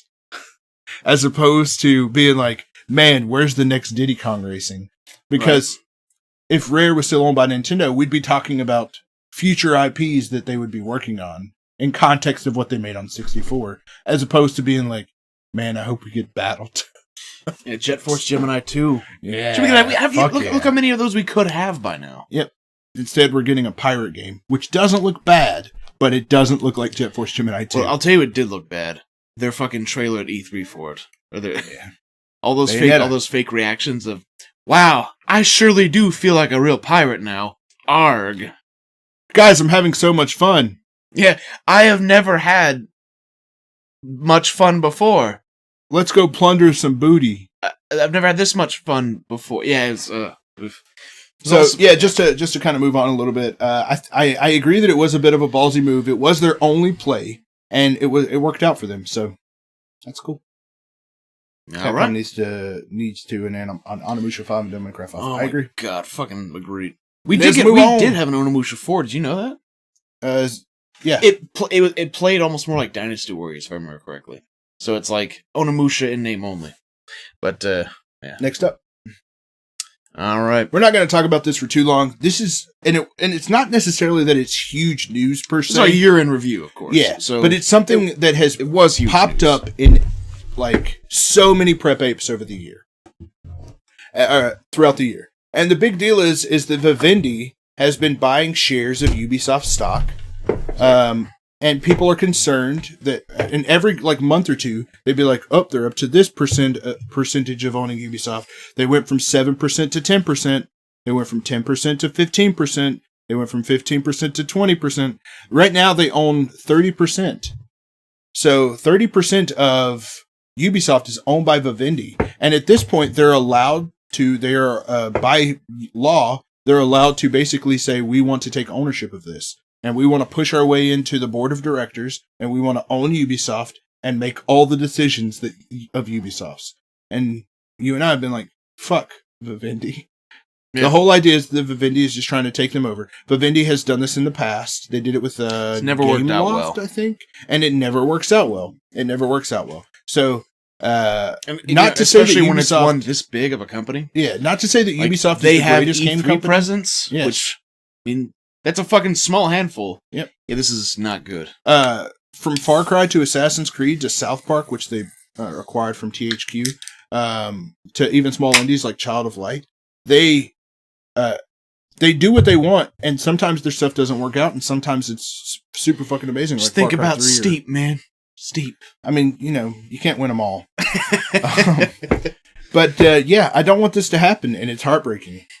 Old Festus comes and goes, they're going to try to take my game of the year away. Yep. Old ass Creed. I like Far Cry Primal, consider underrated. You would say the same, right? Yeah, Far Cry Primal's amazing. I haven't beat it. Can't get into it. But it was fucking good. That was Kurt's first stream, I believe. Yeah, I think it was, actually. All I have to say about this is Ubisoft scorched earth policy. I've been buying so many Ubisoft games lately. That's what's up. Ubisoft took a break with the Assassin's Creed, and I feel like Vivendi would whore out all the series. I don't know. I don't know if you could do that more than you already kind of have, though. I mean, I'm sure I don't disagree with that, but that's one of the things I love about Ubisoft controlling their own company is they say, hey, if it starts declining in sales, we're gonna take a break, and they take a break. Yeah, they did. Like with Vivendi in the driver's seat, that shit wouldn't be happening. We don't know. We don't know if it would be or not. But I would speculate that it wouldn't. No, they'd burn that shit to the ground, just like Activision's doing with Call of Duty. So maybe Call of Duty will take a break, but I doubt it. We will see. Yeah, fuck off Vivendi. Fuck you, Vivendi. Ubisoft, may you live forever. And owned by the Guillemots. You betcha. All right. Year of first-person motherfucking shooters. My God, did we get a lot of first-person shooters this year. And I know we didn't even name them all on these little pictures here. That's kind of every year, though. This was like the first year we got last this many... year was like open world Western RPG type things. Okay, yeah. Open world games like Batman and Witcher and like Assassin's Creed. And we get a lot every year. We get a lot. As far as this many huge ones, yeah. Far Cry Primal, Doom, Titanfall, Battlefield, and Call of Duty, all within like 1 week apart from each other. Dishonored, although it's not quite a first-person shooter, I'd probably say it's first-person. I'd put it in that category. Yeah. I'd say it's an Deus FPS. Ex, again, that's probably an RPG. A lot of these games may not fit into first-person categories per se, but games from the first-person perspective, there were a shitload of them this year, and a lot of them were really good. Yeah, shockingly. Yeah. Because normally it's really easy to be like, oh god, fucking Overwatch, of course. How can we forget Overwatch? That Overwatch is a fucking Blizzard first-person game. Blizzard. Like, that's sales huge. And popularity it shows. Yeah, absolutely. But a game I have lots of respect for. Yeah, out of all these, I don't know. Titanfall didn't really do it for me. I love Titanfall. It had the same, but I didn't think it was as good as like the industry. It had the same thing the first one did, where it's like, hey, this is really good, but I just can't want to play it more than I played it already. Can somebody hit me with an exclamation point disclaimer? One of the mods. I got you. Okay, we'll go on. I mean, I like Titanfall 2. I liked it a lot, but I didn't. It wasn't like a lot of people were like, "Oh man, it's game of the year. It's the best first-person shooter of the year." I didn't quite feel those things. There was a little bit of like genericness to it. Did it work? Okay, yeah, it worked.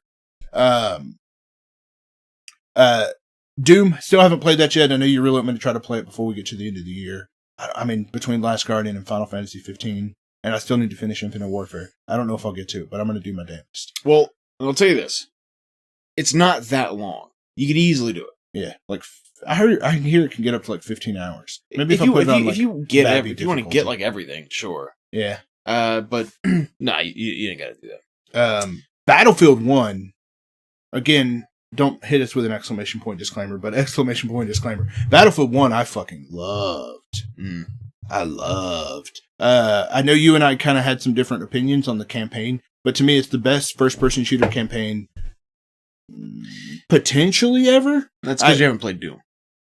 I don't know. Doom, there are vibes. I know vibes are an important thing to discuss when talking about how we feel about, or how you feel about games compared to me, or vice versa, or how any of us feel about games.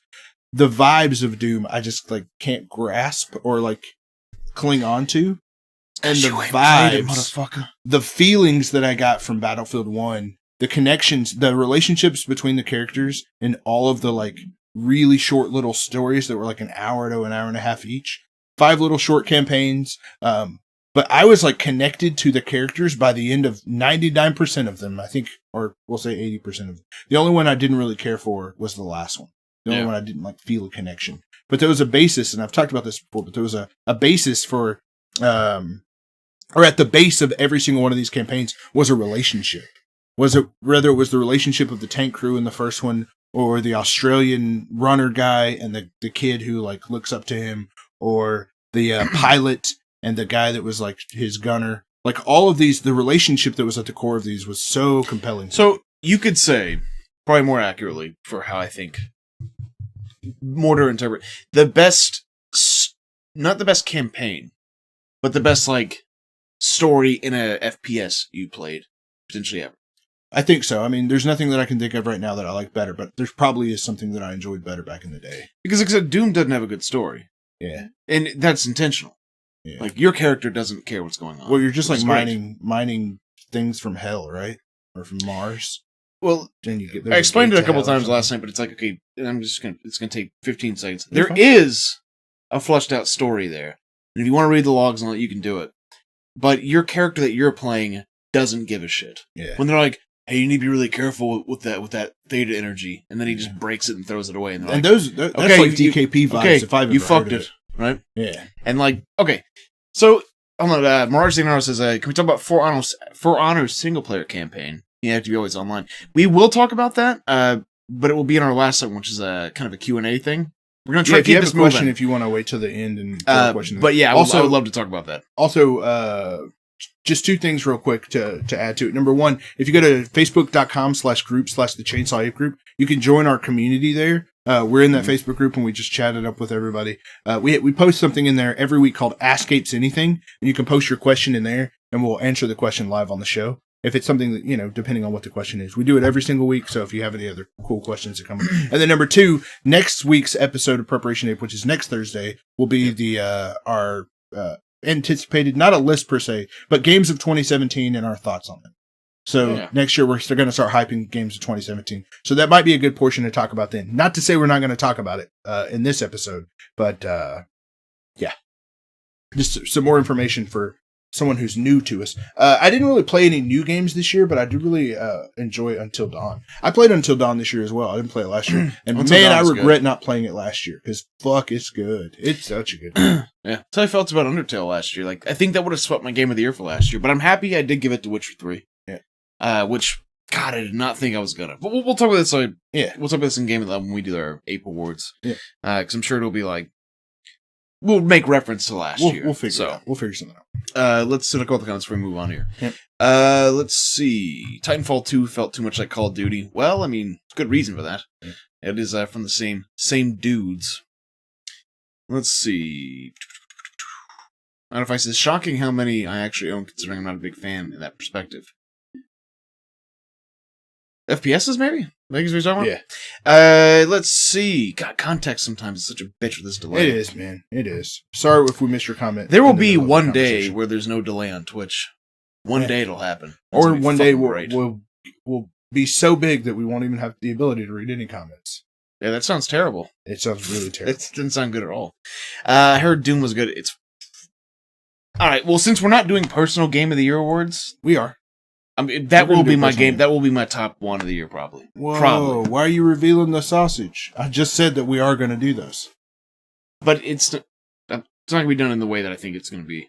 I think people saw it coming. Let's move on. Let's see. Battlefield 1 had great storytelling, but Doomslayer was just balls to the walls crazy. Which made it, what you need. I didn't really play any... Okay, we got that.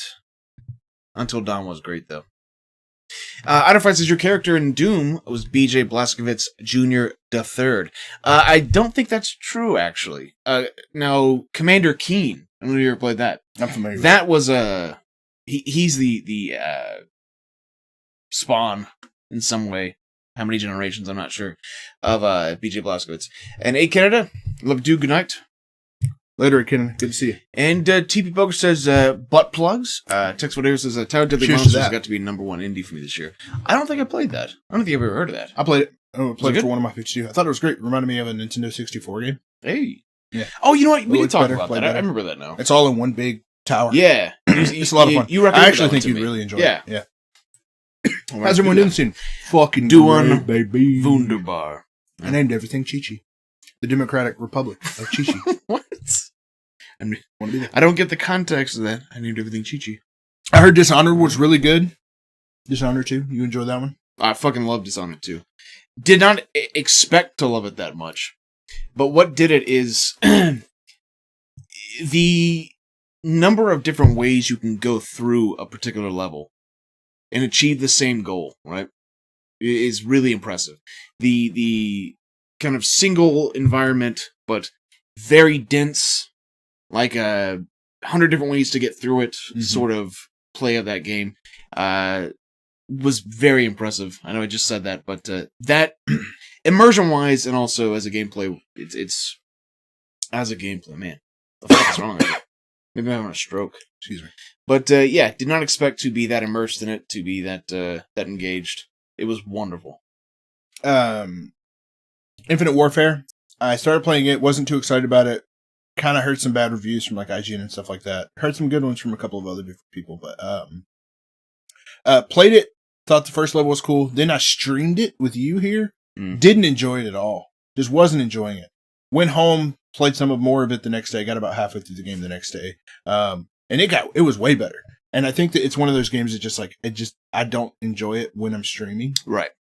If I can give it the attention, I'll enjoy it a lot more. So I definitely plan to finish it before the end of the year, just based on how far I am. Yeah, that sort of shit happens a lot, where it's like, this game looks great, right? Yeah. I love this game; it's gonna be wonderful. And certain games just don't stream well. Yeah, they may even look okay to stream, but they're just not. It's not fun streaming. It's not fun like shifting attention back and forth between the chat and. Yeah, it's like if it's a horror game. Yeah, and the whole purpose of it is you being immersed. And that's what makes it good. But you're not immersed because you're having fun and you're shooting. There's bright lights, the studio lights. Yeah, and it's like, oh wait, yeah, this kind of just isn't fucking working. All right. So yeah, sometimes it's surprising. Sometimes it just doesn't work. We'll move on, but before we do, I want to hit a couple of comments. The sheer perversion of the game is mortifying, but thrilling and dignified at the same time. I think we're talking about Dune. Idify says, when you folks do the award show, will the whole CSA crew be joining? I don't want to reveal any information about the episode. I feel like DKP's already revealed too much. It'll be an event. Put it that way. Yeah, we've already started planning it, so that's why I already asked questions about community stuff, because we're in the planning process. We want to make it good. Mirage Leonardo says Recore was good too for Xbox One. I actually love Recore until I got to the last half of the game that I thought was the end of the game. Oh. Did I tell you about that? No, I don't think you did. So how it works is... Oh. You complete these objectives, and then you get these orbs for completing the objectives. You get to the end of the game where the boss is, and you go up and you, like, fight the boss, and then he, like, disappears. And then there's, like, stairs. You go up the stairs, and there's a gate, and it says you need 20 orbs to get through this door. And you're like, okay, so he's through this door. So I'm going to go collect 20 orbs. I have about 15 right now. So I go to dungeons and I do side quests and stuff, and I get up to 20 and I go in, and then there's it's like a challenge room kind of thing where it just like tests your combat your might. And platforming skills, puts them to the test. Then I get to the end of that room, and then I fight another like mini boss type thing. And then I get to another door and it says you need 25 orbs to get through this one. And I'm like, okay. So now I have to go back and complete more side quests. So I look up online, and you need 50 orbs before you can get to the boss.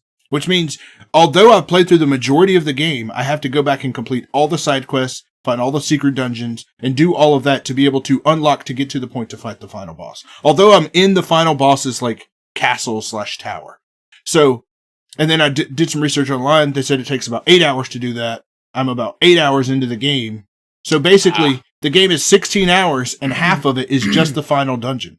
And that very, very much frustrated me. And I want to go back and finish it, but I just was so irritated at the time, I just stopped playing it. But dude, the first half I just absolutely loved. Well, perhaps, Mr. Mirage here played it and did all the side quests leading up to it. They and if you did it that way, then it brought in like a perfect experience. For sure. If I was like 100%ing it as I was going along, then I think I would have. But since I'm doing that 52 game challenge, I was like, okay, I just got to get through it. And then later on in the future, I'll go back and get everything. Yeah, sure. Nope. Idify says, that's bullshit. Fuck you, Recore. Says, don't spoil anything. I hope I didn't spoil anything too bad for you there. I didn't spoil any story stuff. I don't know. I could take that as spoilers. Oh, I wouldn't say it's spoilers. You're saying here's the experience with the game you might have. Yeah. Not, hey, would you want someone to be surprised with that?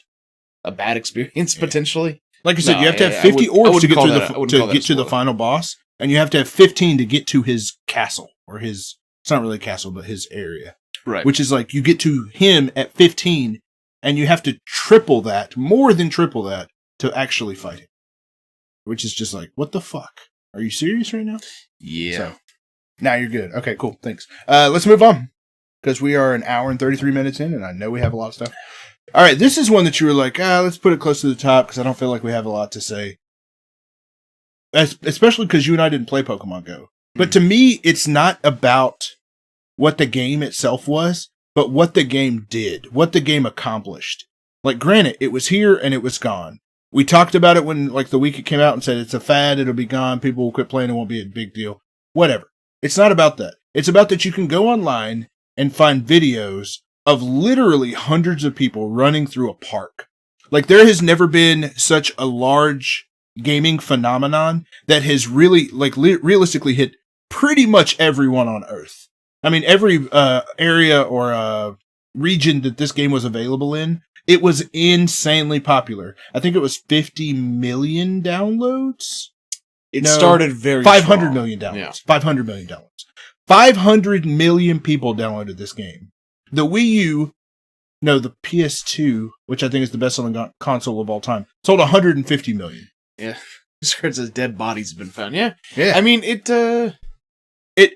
absolutely, like, it turned the world upside down. Do you remember, and you may not remember, but you may have seen videos of it. I don't think I might not have been old enough to remember that. No, what I'm about to say, you might not be. Pokemon, when Pokemon was originally released back in... What year were you born? 90. About blue when that Pokemon came out in 1998. Yeah, so you were 8 years old. Yeah. So, yes, people don't remember everything from when they're 8 years old. And you probably didn't watch a whole lot of news when they were talking about what I'm about to talk about. Like, they talked about this crazy monster thing from Japan is all the rage. No, it's the hot Christmas kids item, blah, blah, blah. They didn't call it that this time. This time they said Pokemon Go is all the rage. As if everyone on Earth knew what Pokemon is. And they do. They do. Well, it's like people. It's different. It's different now because it's in the internet age of like. For sure, absolutely, people are a lot more informed. But still, I don't want to take away or take away credit for the fact that this game. This was way more popular by like 10,000 times than when they were talking about this crazy thing from Japan. I'm gonna Google it real quick. Best-selling console of all time. The best-selling video game console of all time. This is just Wikipedia, so it might not be accurate.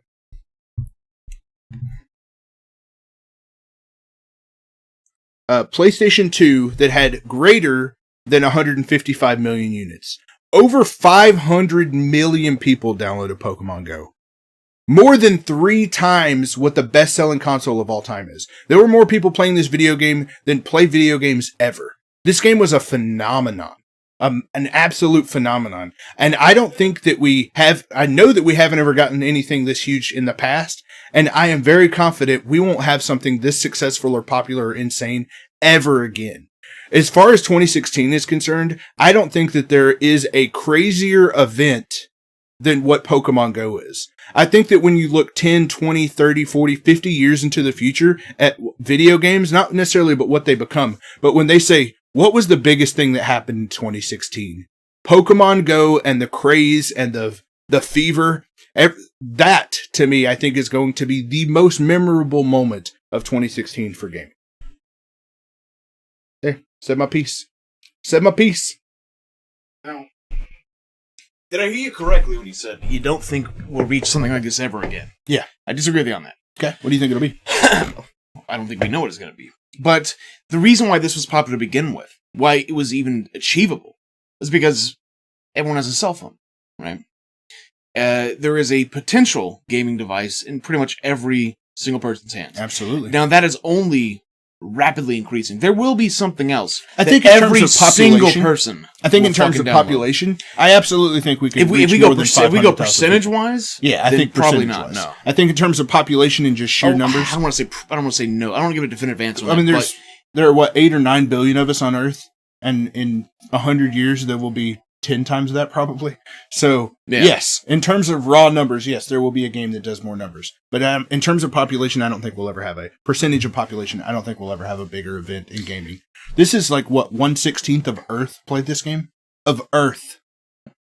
Like, you know that thing? What about China that we're on? Yeah, including China. What about North Korea? Hit a couple comments we missed real quick. Dead bodies have been found. Stupid little kids blame the game for getting hit by cars. All that's true. It was so bad. Life is Strange. Never had a game made me want to snap the disc in half with my bare hands like Life is Strange did. Life is Strange is one of my favorite games that I played this year. I adored it. But I enjoyed Life is Strange, just Kurt. You know, I might be more on your page because didn't you like? I think you would hate the game. I absolutely think you would hate. There you go. You're in good company here. One of these days, I want to do a bet that results in you having to play through like all 5 episodes of Life is Strange for a bet. Why would I take that? It better be a good fucking bet. Well, the bet on my end can be just as shitty. But just because I want to see, just because I want to legitimately see what your reactions would be to it, because I think you would absolutely hate it. And that's not a hit against you. I don't take it. I don't take it. I know your taste. At least I feel like I know a lot about your taste in games to the point to where, oh my god, just how I'm just picturing like the opening scene where she like is walking down the hall and she puts on headphones and the music is playing and she's walking through school and then the frame rate starts dropping. And you're just like, oh, you think it wouldn't like it because of like technical reasons? Not just technical reasons. I don't think you'll like the story. That's not why I did. That's not why I thought that I wouldn't like it. Yeah, I don't think you'll like it thematically. I was just talking about vibes. I don't think you'll like the game's vibes. Idify says, major disappointment about Life is Strange is no lesbo action. I mean, pretty close. There were some decisions that you could make that could make that more of a possibility. The ending was crap, though. I already had my choice made before it even gave me it. Yeah, it happens. Yeah, Pokemon Go. Absolutely insane. Yep. Good job, Niantics. And good luck ever not hitting anything beyond that one-hit wonder. I really wish that was shorter. Dude, they could cut, half of it. They could cut these down to half of what they are. All right, let's move on. All right. Oh, completely didn't change the title. Every other time we roll through them and do a final check, We always this time forget one. we just somehow didn't. Let's change it real quick. But then we show how the sausage is made. I'm okay with showing how the sausage is made. If you are. Ah, Oh, wait, I got the wrong one. Fucking I guess. All right, what are we going to call it? We're going to call it No Man's Sky WTF. No Man's Y? Let's call it No Man's Lie. All right. Like, that's been No the, Man's Lie. That's I been like like that. That's been like the hashtag online. So we'll just go with that.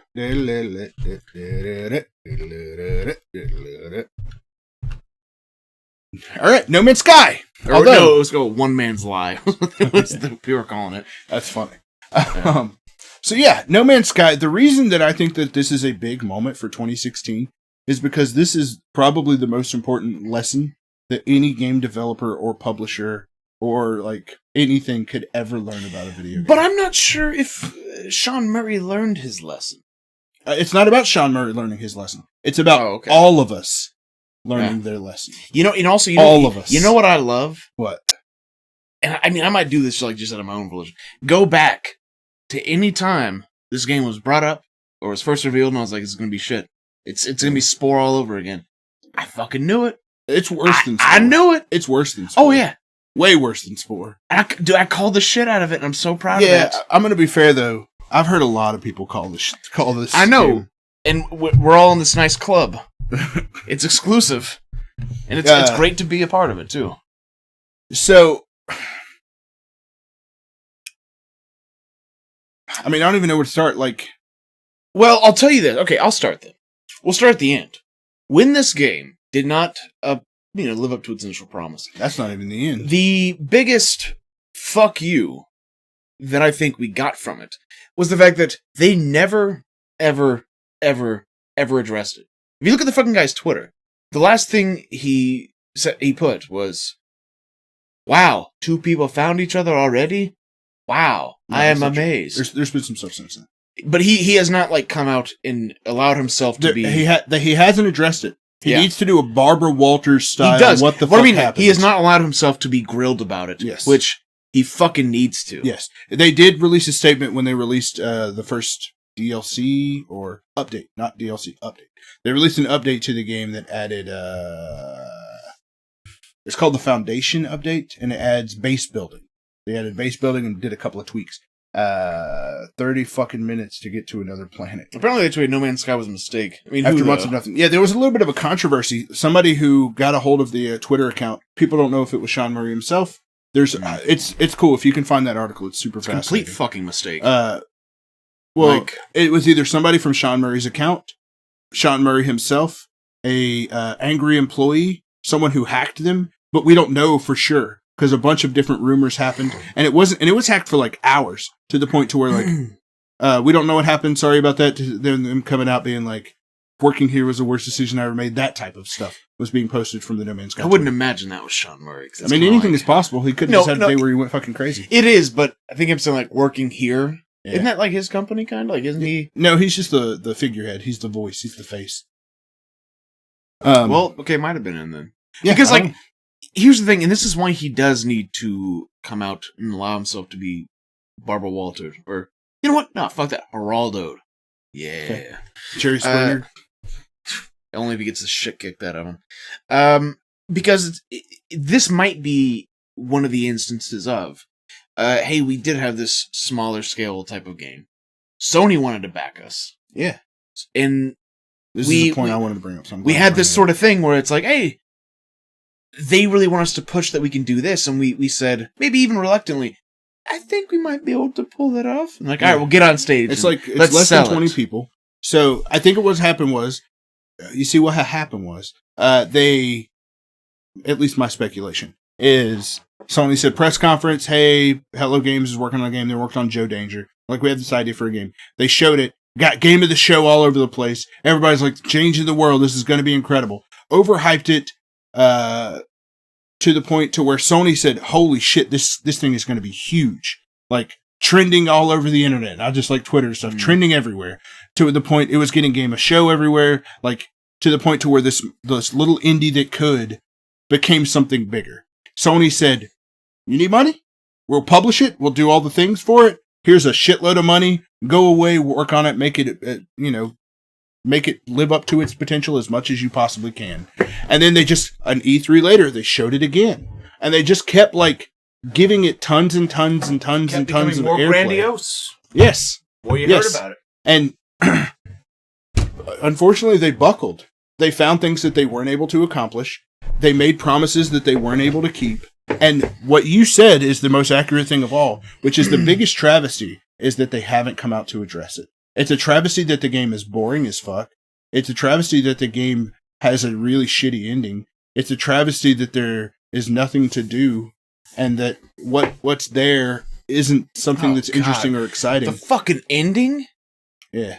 But the worst thing of all is that they will not communicate on it. And it's what I talked about, what I opened with is, this is a very important lesson for people in the industry. This is an important lesson for first parties who want to back an indie. It's a very important lesson for an indie getting so much love and respect and hype.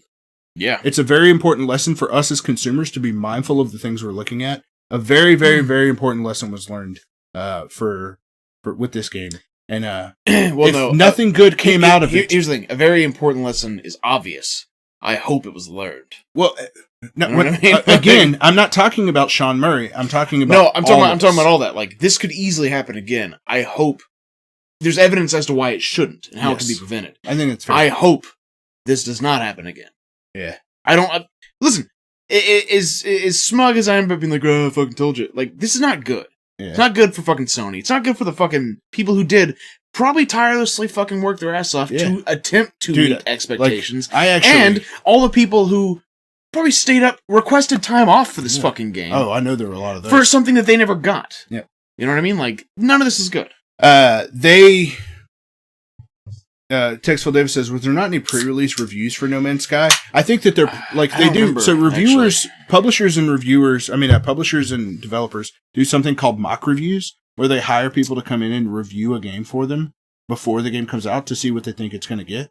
And then they can adjust accordingly. Yeah. My guess is that's why we got delayed. My guess is that the mock reviews probably scored lower than what they were hoping for. And they probably were like, we need a little bit more time in the oven.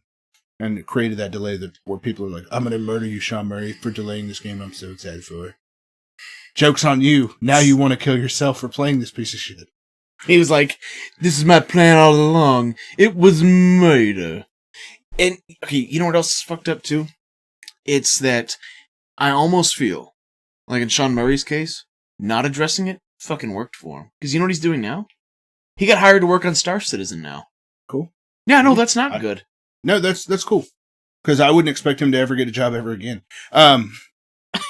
Right, but the fact that he pulled this horse shit move to where he didn't address anything. But and then I think that he just gets to move on to a different project. I know, again, I always like to play devil's advocate to your situations like that. That's fine. But I think legitimately, I don't think it's just Sean Murray's decision not to get out and say something. And even worse, even if it was Sean Murray's and his only decision to get out and speak about what went wrong, what the development was, why he quote unquote lied to everybody, I think that could have made things worse. I think that depending on what he said or how he said it, it may not have made things better. I think saying nothing was the wrong way to go, but I can understand and like be able to justify. It's like, I see what you're saying, but there's no way we could have known. And the only like kind of, it feels more like a hey fuck you. We're just not going to talk about it anymore. And yeah, the other thing is we wouldn't know either way. Yeah. And some people they don't like to talk about their failures, and they don't owe anybody to talk about their failures. Sometimes you enter yourself into a speed run for a video game that you're not ready to speed run, And you don't owe it to anyone to explain why you weren't able to achieve the results that you were shooting for. You're right. You don't owe it to anyone. But I did. Did you? Yeah. Totally fucking talked about it. Did you? Yeah. But you don't owe it to them. You didn't owe it to us. You didn't owe it to me. You didn't owe it to the other people that you played with. You don't owe it. You know, you don't owe your failures to anyone. I guess the real shame here is that I just have so much integrity. That I'm such a man of my word, you know? We don't owe explanation of our failures to the world. We don't. Even if they think that they deserve one. Well, we don't. No, you're right.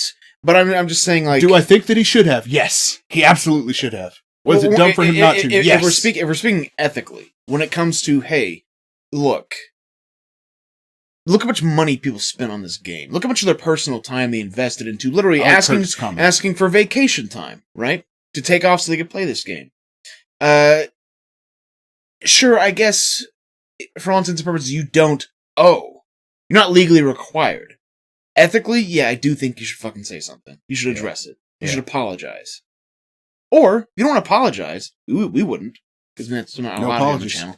But you could at least say, with any doubt, this isn't apologizing. Yeah, that was a mistake. Whoops. Yeah. Whoops isn't an apology. You give it the Reggie? Yeah, you give it the... Hey. Sometimes you just gotta give it the... You know what I'm saying? I do. Yeah. So, Kurt says, I can see why he went silent. I mean, he got death threats over a small delay. Idify says, I would say the bigger disappointment was that Mega Man that was kickstarted. We're not going to talk about that yet. Let's move on. And we're not going to talk about it on this episode either. It was a big disappointment, though. But yeah. Nintendo goes mobile. So, if this was 1 year ago, a year ago we knew about it. If this was 3 years ago and you would have told me that Nintendo was going to make games for iPhone. So Mighty Number 9. Yeah. Oh, God. Yeah, we will talk about that. Yeah, not in this episode. That's what I'm like. But let's not talk about we that, will be talking about it soon. Before the end of the year, I promise we're going to be Oh, my God. I didn't even think about that. Yeah. We're talking about that. Yeah. I intentionally removed that from the list for a reason. If we were to go back 3 years ago and say, hey, Nintendo is going to make games for iPhones and fucking iPads and Samsung phones. You hear that? Motherfucker. Sorry. You know how Joe C was here? Yeah. I can hear him snoring in the living room. Oh. Classic. Hey. Just want to make sure I heard that. Classic right. Joe C. Yeah, sorry. I would have said no. No fucking way are we going to get Nintendo games on mobile devices. Like, Nintendo went third party, basically. Because back then it would have made too much sense. Yeah. And, you know, anytime you go like, yeah, no, they should really do that, Nintendo won't. Actually, kind of a surprising thing with Universal Studios. That's smart. Yeah. And I will say, like, that's... I think that they're making a lot of big decisions of, like, yeah, we're going to release some mobile games. Yeah, I think I would say within the next 3 years, we're going to hear about Nintendo movies and Nintendo Netflix shows. I think even smarter of them would be a Lego deal, but... Right. Instead, they do the shitty version of Legos, Connects. I think it's Connects. Oh, they did, didn't they? God, that's Reggie's Law fucking hands down. Legos. It's like, dude, that's a combination of Reggie's Law and a Bandalander. Don't you think? Isn't that fucked? If I search Nintendo Legos, I just Let's see. Home invasion. Give us your address so we can call the Popo. Oh, Jesus. Mega Bloks. Mega Bloks. Thank you. That's what it is. It's Mega Who the Bloks. fuck? Dude, how does Mega Bloks still exist? In Russia. Oh, okay. Yeah, it's Mega Bloks. But yeah, we're getting mobile games, and they started with Miitomo, which is like, what the fuck are you guys doing? It was, in my opinion, a way to get their Nintendo account system on these devices. It was to go, hey, what's the easiest way for us to start building up this system of online accounts and make sure that we're online and ready to go for when we launch the big dogs. Reggie to go. Yeah, got to get Reggie to go.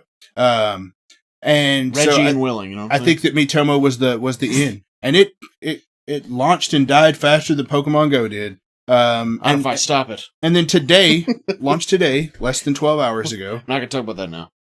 What Mega Blah? The biggest ones, Bulletstorm, dude. Yeah, Vandalanders. Idify, you have been on this channel long enough to know the big stuff, the good stuff that we're saving for the good stuff episodes. He's trying to trigger me so we start talking about it. I ain't doing that. Well, I ain't falling Ape for Awards it. are in 2 weeks. Exactly.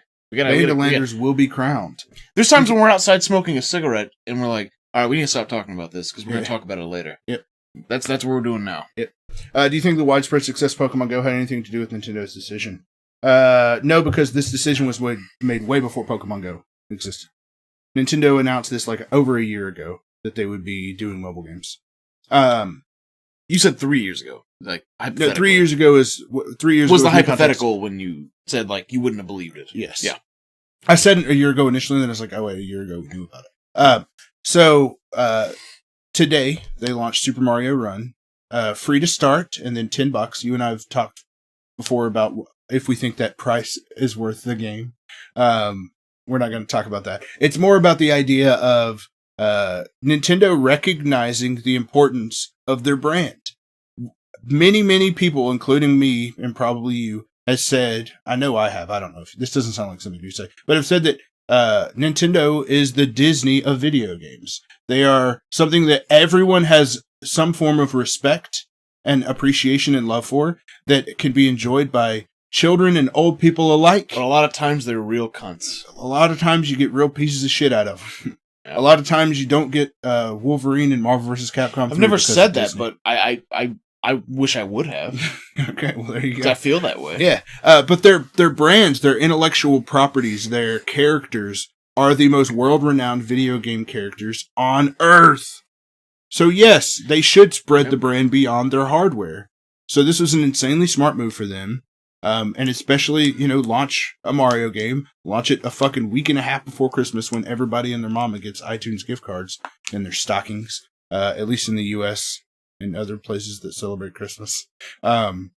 So yeah, huge kudos to Nintendo for going this route. I know that this isn't the way that a lot of people, hardcore gamers, don't want to play Nintendo games. Hardcore. But it's a hardcore. Rising tide makes all the boats float kind of situation of, as long Nintendo is going to make hundreds of millions of dollars off of Super Mario Run and similar Nintendo type games. Festa says they need to go back selling cards. Go back to what they're good at. And we're going to continue to get Nintendo games, and we're going to continue to get what we want out of Nintendo because it's going to be funded by stuff like this. So good move, Nintendo. I'll let you guys know how Super Mario Run is on the next episode. Sort of good move, but we talked about this on Monday. We talked about this probably 1,000 times throughout the last year. Please, throw your opinions in. No, I was going to talk about the online thing. So, which we don't need to go there again. Talk about that. They need to go back selling cards. It would be fine if you just weren't so good at flying under the radar and looking like a prick. Because I didn't get it. Like an asshole.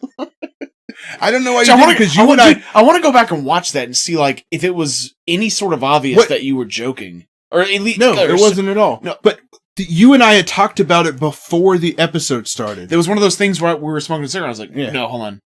We need to talk about this like on stream. It wasn't one of those. I thought it was. It was one of those things where I'm like, yeah, this is absolutely terrible for this. Absolutely terrible. But you were so convincing when you were... And I think that's why I was like, are you fucking kidding me? We both have parts like, motherfucker, I thought we talked about this. We both have No, that wasn't you playing devil's advocate. That was you completely rusing the shit out of me, thinking that you were like, no, but my intention was not to ruse you because I thought that you knew where I stood with it. And you can't control when that happens. Like, that was on me. That was us playing a part. But, Super Pissed at Mario Run isn't on Android. Yeah, it will be. That is kind of weird, though. How I don't think... No, it's weird because back in the day, back when like there was such a huge gap in market share, you'd see that often, and it was kind of like, okay, par for the course. Yeah. It's kind of... That's not really a standard thing that happens much now. But then again, this is Nintendo. No, there's... No, very rarely... No, these hold on, days... hold on, let me... I don't need to hear you anymore. I have something I want to say. So, if the roles were reversed and Nintendo had released it on Android and over iPhone, okay, I cannot wait till I get control of it next episode. Oh God, yeah. Just remember, every finger you put in my mouth, it's 10 times worse coming back at you. What do you? So, if it had come to Android instead of iPhone, and I have iDevices, then yes, I would have been frustrated about it. Like, I completely agree with that. No, just let me. I'm agreeing with iDefy, and now I'm going to speak my piece on it. This is just as much Apple as it is Nintendo. Because Apple, just like everybody else, wants to be able to sell their devices. Listen, I think you're missing what my point was, but get your point, and then I'll clarify what I meant. So when this game was announced, it was on an Apple stage like press conference, and they brought Miyamoto out, and they made this big fucking show. Wheeled him out. Yep, they wheeled him out on a fucking one of those little those dollies, razor scooters. Yeah. No, they had him strapped up to a dolly, like they propped him up. Sorry. Well, because you were like, they bring him out. It's like, all right, here we go. Like Stephen Hawking. When I say bring him out, it's a production. It's the idea of like, oh, let's bring out such and such. You motherfucker! You just told me you're gonna ruin me with it next week, so I gotta. You want to make see? Sure to get it in. You want to see this soundboard? Why don't you show them the soundboard? This. You texted me this morning in like a. Hold on, I want to read you the. Or you texted me like when I was taking a nap or some shit. And I woke up and saw it, and you were like, "I can't wait to show you." I said, "I'm so excited excited to show you what I bought today," with this smiley face emoji that has sunglasses on. And I was like, "Oh my god!" I am so excited to show you what I bought today. Enough. I don't need. I actually, so they had him at Walgreens. I saw it at Walgreens last night, and then I didn't get it last night. And then I was driving to work today. I went to the gas station. And I was like, "Oh shit! I need to go get that sound." So I turned around and went back to Walgreens, and then drove to work. Like I went back for it. Man, walked in, grabbed it, checked out, and left. Well, I really appreciate. You went in there and solely just bought that. Yeah. Yeah, I went to that. I turned around. I wasted 20 minutes just to get that to make sure we had it for the show tonight. Well, I really appreciate the honor of having first dibs on it. I can recommend you a better one you can custom make if you care. No, we don't. Because we had talked about using one before, but the part of the gag is how ridiculous this little thing is. So the idea of Apple... We'll have a proper one in the future, maybe. Like when we have a proper studio as well. Yeah. Or something bigger than this. The idea of Apple partnering with Nintendo... Apple has the ability to market better than Android does because it is such an open platform. They have the ability to market to people like this. When you think of what's the other thing that I was just talking about that's not Apple? What is it? It's Apple. The soundboard here? Android OS. Android OS is not. Android OS is just not the OS. Apple. Yeah, and that's kind of the thing is that no one uses Windows. The name association, the name brand association, is just not there with an Android device. Like, it's like the Samsung whatever versus the whatever. Like, there are big hitters in that department. But like Apple versus Android, Apple is like it's a name, it's a brand. It's something that you know that you're getting when you're getting Apple. I don't get... Are you just trying to say this is why it's on iOS first? Sure. Yeah. That's what I'm trying to say. Yeah, sure. Weren't you just disagreeing with that point? No. I was saying, I don't know if I was saying it pissed him off. Uh-huh. It didn't piss me off. I just found it odd. Because, like, back when the market share was so different, that was something you would see a lot. Usually... But that's why it's not odd. Just because it's Apple. Right, but Nintendo wouldn't need that specifically, like, need to be pointed by Apple, right?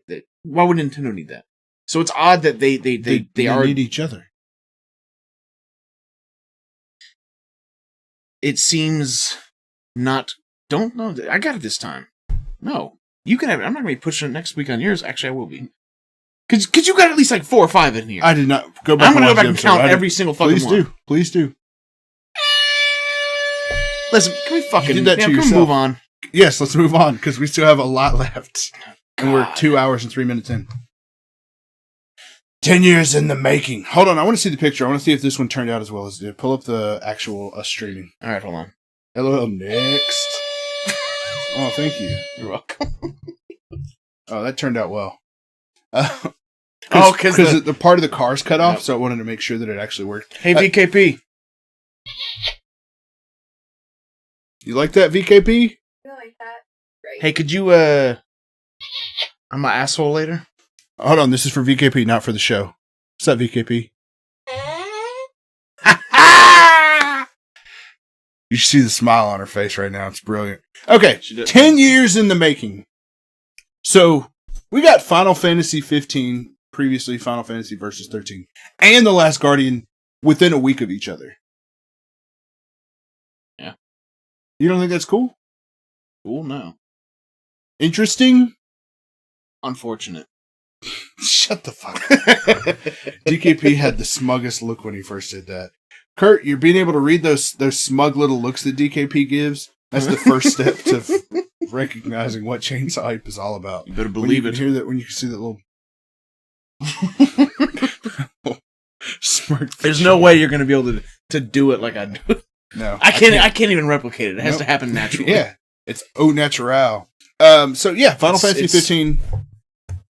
Don't you dare! This is my soundboard. I was looking at it. You can my grits if you don't like this shit. Oh, what's up, Wexy? You can look at it. Stop pressing buttons. Final Fantasy 15 and Last Guardian. They're here. They exist. They're games that you can go out and buy.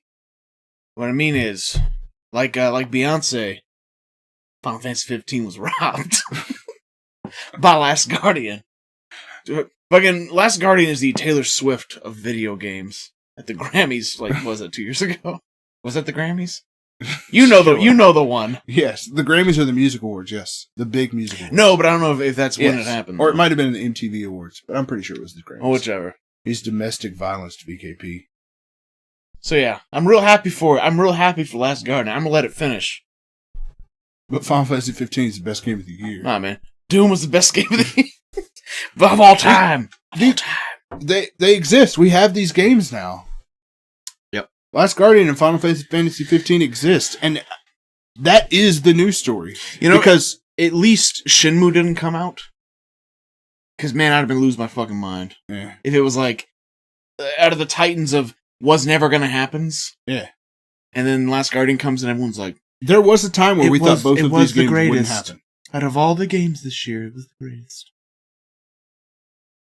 You go on. I'm just the big question here is, did they live up to the hype, or not necessarily the hype per se, because it's not that they were hype, but did they live up to the wait? Were they worth the wait of how long it took to get these games developed? And it's clear that they didn't take this long to get developed because they're 10 years worth of game in these games. Final Fantasy 15 and Last Guardian do not have 10 years worth of game design in them. They failed, and then they started over. And then they failed, and then they started over. So it was just reiterating and trying new things, and a lot of stuff didn't work. These games had troubled pasts. Poor games. If we got Duke Nukem Forever in with this list of games, it'd be like the craziest year ever of, is it worth the wait? Now, I can't speak for Final Fantasy 15 or The Last Guardian for that matter, because I haven't put enough time into either of them. I haven't played Final Fantasy 15 outside of the demos that I loved, and then I've only played the first 2 hours of Last Guardian, which I also love. So I'm hoping to get to them soon. Kurt says Last Guardian was amazing. Is there any part of Final Fantasy 15 that's online, aside from updates? I don't know. Assassin's Creed Ezio Collection's Game of the Year, says Texas Slave. HT, have you played Last Guardian? Played 2 hours of it. And the first 2 hours are awesome. I am in love with Trico. I am so in love with Trico. There's a particular gaming review place that I trust because they're normally more in line with how I would think about something. Yeah. And what they said about it was they had this idea for a game that's hey, look, we want to create this bond between you and an animal. We want you to have this dog, chicken, cat thing. Dogbird. Dogbird. Bird dog. Bird dog. We want this. Now, I don't know what the fuck to do with the rest of it, so we'll figure that out. Yeah. And that's kind of the experience of the game. Yeah. And it's But man, that bird dog, dude,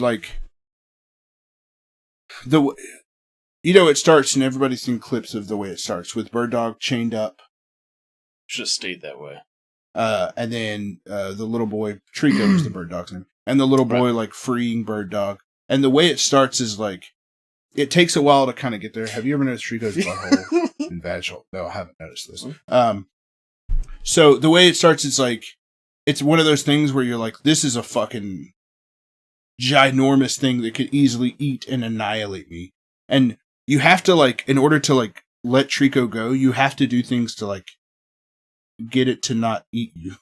So you have to kind of, slowly approach it. It's like you, put your hand out for a dog. Right. So you start doing these small little things at the very beginning of the game to get Trico to interact with you, to the point to where you free Trico, and then to the point to where Trico is happy with you. And there's a couple of times that you, at the very beginning of the game, that you fail and you get your ass knocked out. This happens a couple of times.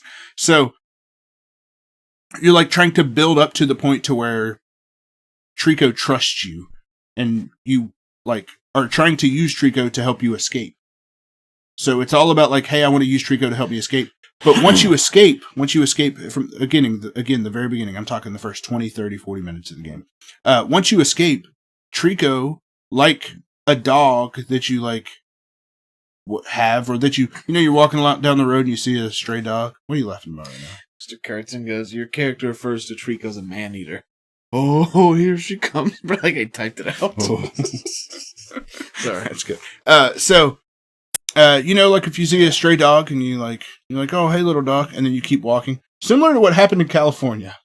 To where... No, that's not what happened. It's like if we were hanging out and VKP brought this, and your wife, Liz, brought this giant fucking bear inside the apartment. That's what happened. We had nothing to do with it. Yeah. That's more similar. But I see but your point. But the idea here is, like, once he uses it to escape, then it won't, like, stop following him. It's just, like, following him wherever he's going. Stalking so, him. Yeah. So, like, there's one part where you go through, and this happens a lot, but there's one part where you, like, go through a door that he's way too big to fit through, and he, like, sticks his head through. He's trying to get out. And then he sticks his little claw through, and he's, like, trying to crawl through. And it is fucking adorable. And it is hard, like, not to fall in love with Trico as a character if you have a heart and soul, which is why this game is not for you. No, really, like, I don't like animals like that. Yeah, you don't. Like, I like animals just fine. I love my cat. Yeah. But I don't think I like them the same way other people do. No, you definitely don't. Where it's like, oh my god, kryptonite to me. Yeah. And so, yeah, animals are kryptonite to me. I don't take that as a fucking, as an insult, to be honest. I don't give it as an insult. Well, I mean, I think you kind of meant it that way, but I think I think it's more accurate. By the way, Wick says I think the best game of the year was my mixtape. Shit was fire. Yeah.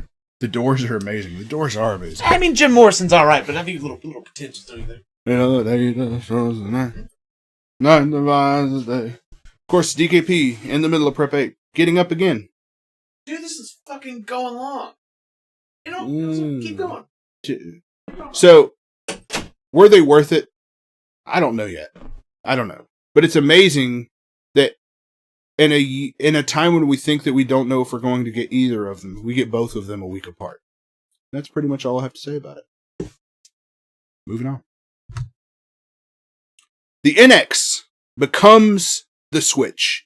So we've been hearing about the Nintendo NX for 2 to 3 years now, of Nintendo saying they're working on their new console, codename NX, and everybody immediately starts speculating Nintendo Cross. The first thing that people speculate is it's a merger of the handheld and console home markets. Well, of course, that's what it turned out to be. One of the things that actually... Trico poops, right? Everybody poops. I think he does. I said, haha, that's what I was telling your wife when I saw that picture of the dog in California. I said, I'll leave for 5 minutes. She do poop. Sorry, back to Nintendo. So, one of the more interesting things about the Switch is how much stuff leaked that, like, wasn't really leaks. They were all rumors. Like, nothing leaked per se, but we knew pretty much everything. How the controller snapped on and off. We knew all this stuff leading into the reveal of it. But none of it was 100% confirmed. It was just all, the rumors are that it's this. Yep. And I have sources that agree that say that this is actually what it is. And they were all fucking right. Not all, of course. But a massive amount of rumors about this thing turned out to be correct. As I was pissing just now, I was thinking about this. If we didn't know any of that, do you think you'd have been more excited for this? When it was revealed? I don't know. Because at first I felt... I went through a lot while I was pissing just now. Because at first I thought... I think I would have been. I'd been like, holy shit, you can take this wherever? Yeah. But when we knew it was coming, I had more time to like poke holes in why that's not as important. Or the general concerns of it, right? Mm-hmm. To where when it was revealed, it was like, yeah, it's exactly what I thought. Yeah. And I wonder if if we had no idea, it would have been easier to sell for it. You know what I mean? Yeah, I mean, I don't know, because not knowing, I don't know how I would have felt about it going in. There's no way to say, but for sure. Know, that's one thing that I fucking kind of do hate. this is a separate topic, so we'll just simply say the statement, rather than going into it. But isn't it such a fucking treat when you are surprised by something gaming related, and it's not? It's unfortunate. It's unfortunate. Yeah, this got leaked beforehand, or Yeah. hey, I already fucking knew this was coming. Sources said, you know what I mean? Like it's really unfortunate for you that I am. I don't like the word that's in my head right now about it, but someone who is so passionate about this, like, news and rumors and stuff about video games, because it kind of forces you to hear about all of this stuff, because you, generally speaking, don't read game news. I go to our games every day and see like the big headlines, but like as far as like going to NeoGAF and like reading more like rumors. You do read more, and plus you listen to more podcasts where if there's more obscure stuff, you'll hear that. But like if there's a big fucking leak or reveal early, I normally will hear about it. Yeah. So I don't think like it's normally you who brings me to that fold. I think it sucks kind of for both of us that. It doesn't suck for me because I love learning about this stuff. But I absolutely love learning about how all this stuff cool. works. Well, that's neat and all, but it's that surprise of the surprise factor, which is always nice. No, surprise is huge. That's why we get so frustrated about people spoiling stuff for us now. Well, it's like it's the same thing. Like when I was a kid, I used to literally take needles and poke holes in my Christmas presents and the wrapping in different locations to see the color scheme of the box inside. And as an adult, like I'm like, no, did you want your Christmas present early? I'm like, no. I'd rather just wait. Yes, I want to wait. I don't want to know what it is. Yeah. And we don't get that anymore. And I think that for me, I think might have legit hurt the Nintendo Switch, like when it came out. No way to tell. I don't know how, but it was pretty much everything we expected. To be honest, the 3-minute trailer we got, that was launched on October 20th, I believe, of this year, that kind of just gave us the rundown of all the high level stuff that it does, what the core concept of what the NX is. Yep. I think they did an amazing job explaining a lot of shit in 3 minutes. Like I remember we talked about it and you were like, it doesn't feel like they really showed anything, but we talked about it for an hour and a half. We talked about 30 minutes or 3 minutes for an hour and a half, and we probably could have gone longer. Going into the details about what we saw within Mario Kart, the fact that it was playing Bethesda game Skyrim when Bethesda's never released a game for Nintendo, seeing the sports game, seeing Splatoon on it again, seeing the way that you could like play with each other in the same room, right, by having the two sitting next to each other, seeing just the idea of it undocking, removing the controllers and putting them on the Joy-Con whatever, seeing the Pro controller. There was so much in there that we saw within the 3 minutes that we have a very, very good understanding of the types of what games will be experienced, what the experience will be like playing games on. Right. Not the actual games themselves. It's all a little bit of that. This is actually pretty important, and it does have to do with Switch. Which, Mr. Gordon says, what do you think of the bait and switch of Skyrim? What do you mean the bait and switch? The fact that, and I think this part is what I'm referring to, that it showed them playing Skyrim on it, but that's not confirmed. Or it might be now, but it wasn't. It still isn't confirmed yet. I think that they said that they're working on something. But the whole idea behind that is, what they said is that wasn't actually Skyrim playing on it. That was just none of the games that we actually saw playing on it. Nobody was actually playing any games. They edited video in. When you do Breath of the Wild, the new Mario game, they're like, hey, this is solidified plans that it's coming to this. We can confirm that these will be on here. I don't think that's the case. I mean, if you saw the Wii U trailer, do you remember the Wii U trailer? Where there's like people playing golf and they have the Wii remote and they have to sit the gamepad down and the golf ball's on the thing. And they like pull back and hit it. Do you remember that in the Wii U trailer? I didn't remember it, but I do now, and that was... Yeah, we never got that. Dumb that as doesn't fuck. exist. No, but okay. That kind of stuff exists. But there's a reason behind that. There's a method to what that is Nintendo did not want to reveal any of those games that are coming forward. They wanted to reveal their partners, and they wanted to build a concept for what this thing was, which is what they did. I do agree that when you see something like that, you make the assumption, not an incorrect assumption per se, but you make an assumption that, NBA 2K17 is going to be on it. Skyrim is going to be on it. When neither of those games are actually confirmed to be on it. But I think by this time next month, we will absolutely know that they will be on it. Well, hold on. So, want to preface this by saying, Fuck you. we're because they're like gaming enthusiasts, Yes. right? Now, definitely the minority of people who just play video games in general. Like if you take everyone who just plays games, Yep. people that you would consider enthusiasts are not the minority, not the majority. So, We're students of this type of thing. sort of terms like confirmed and all that shit. It's probably not on a lot of people's repertoire. You're absolutely right. So, and of course, this is, I guess, a more cynical approach to what it kind of might look like from me. And I'm not saying this is their intent. There's no way to know. But if you ever had that thing where it's like, man, fucking going on a 3-hour car ride or plane ride sucks. If only I had this game and I could play it, it would be no fucking problem. Yeah. Well, that's Skyrim to a lot of fucking people. Absolutely. And it literally showed a dude boot up Skyrim on a fucking plane. Yeah. Which that is going to sell the console for a lot of people. And that was why it was in there. The fact, but the fact that it might not be. It's not that it might not be. I think is kind of fucking deceptive. But the only people who know that it might not be are the same people that we're talking about, which are you and I. We're students, people who read these types of things, people who look for these articles and go to these websites. They're the only people that know. The average whatever consumer that watched that trailer is like, oh, it's going to have Skyrim on it. I'm 99.9% sure it's going to have Skyrim on it. Right. But if it doesn't, wouldn't you say that's kind of fucked up? Yes, I would. All right. I also think it was fucked up that we didn't get that golf game with the little thing. But at the same time, I never wanted to play that to begin with. And I don't want to play Skyrim either, so.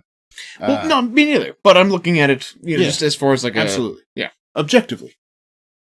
So I do want to touch on these codename things, and then we'll move on, because, man, we running long as fuck. I like the NX better than the Switch. I like the PS4K name, Neo. Codenames are always cooler. Dude. The Revolution's a way cooler name than the Wii. I don't... The Revolution. No, it is. It is. No, yes. I don't know if I like the name of the Revolution as much now as when I heard it, but comparatively to what it was, yes. Yeah. The NX, dude, we talked about this before. You have the DS, the NX. I don't know if there's something fucking really awesome sounding about that. What a lot of people are doing, which I'm totally know. down with, is just called the NS. I mean, yeah. It's just like how we... But I wish they would call it that, though. Because I still literally... Without meaning Nintendo doesn't referred to it as the NX earlier. The Nintendo, and he didn't correct me. Nintendo games are not called NES games to Nintendo. They're not called SNES games to Nintendo. That's been adopted by the world. People have adopted those terms. So we can adopt whatever the fuck we want with it. Should have been called Wii and the Revolution? What? It should have been called Wii and the Revolution, like the name of a band. Hopefully the Scorpio doesn't. Hey guys, we're the Wii's. The Scorpio Jimmy absolutely Wii will have a name change. Codenames get... I don't, like, very, very seldomly, or seldom, do game consoles or games themselves actually keep the name. Like, every single huge AAA title that's in development right now has a code name. Every one of them. Prince and the Revolution. Okay, I got you now. Good one. Even though this isn't a great name, I think Project Cafe was a cooler name than the Wii U. Cooler than the Wii U. Not a great name. Cooler than the Wii U.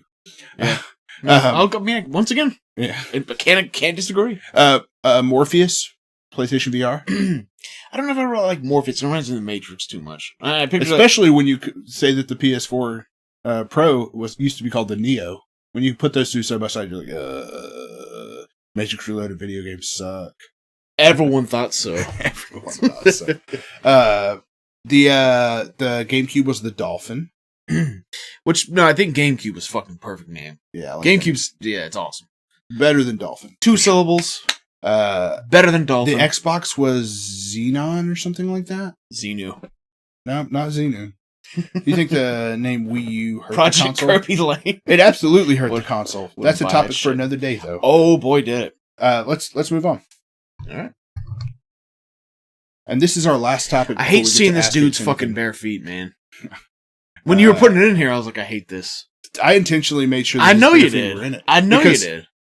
He's on the cover of like Time magazine or something like that, and he's vertical. He's not turned to the side like that. Oh my god. What? Made you tea. What's up, baby? Remember that thing we were gonna put in the second slide? That we were like, or you were like, but I had to agree with you kind of. Like, we can't put that in there, it's too much. Oh, yeah. I think we might have inadvertently without knowing it. Kurt says, I mean, his look feet are at it. sexy. Look at it. You know? Fat. What I consider to be one of the biggest, if not the biggest things that happened this year, virtual reality is here. So you wearing that big jacket. I can't help but be like, it's beautiful, Clark. Do that sort of shit. Go on. Virtual reality is here. It we is. saw the launch of the big dogs, HTC Vive, Oculus Rift, and PlayStation VR this year. And holy shit, are they cool. Like, not... We've talked about it at length many times as to why we think it's, not talked about more, things like that. But it absolutely... We are running really late. It's amazing. Don't know the application in future of it just yet, though. It's kind of where we're at.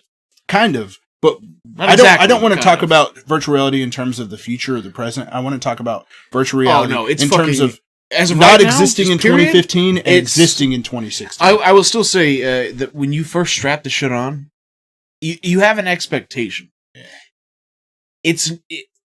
Never does it not completely 600% exceed what from previous expectations what it actually is. Absolutely mind-blowing. Don't And know if it's the future, but it's it does that. There are so many little small things that you don't think about with virtual reality that we haven't heard the soundboard in a while.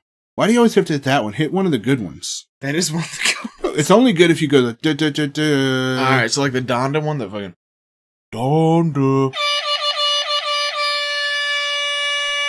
That was pretty good. Yeah. That- Sounds like a whoopee cushion, like letting out air. I know. It sounds so much sadder. Like an accordion, just like somebody dying while they're playing an accordion. DKP says says the same as VKP. When you strap that on, I have an expectation. G-spot better be aroused. What do you mean, my G spot? In your booty hole.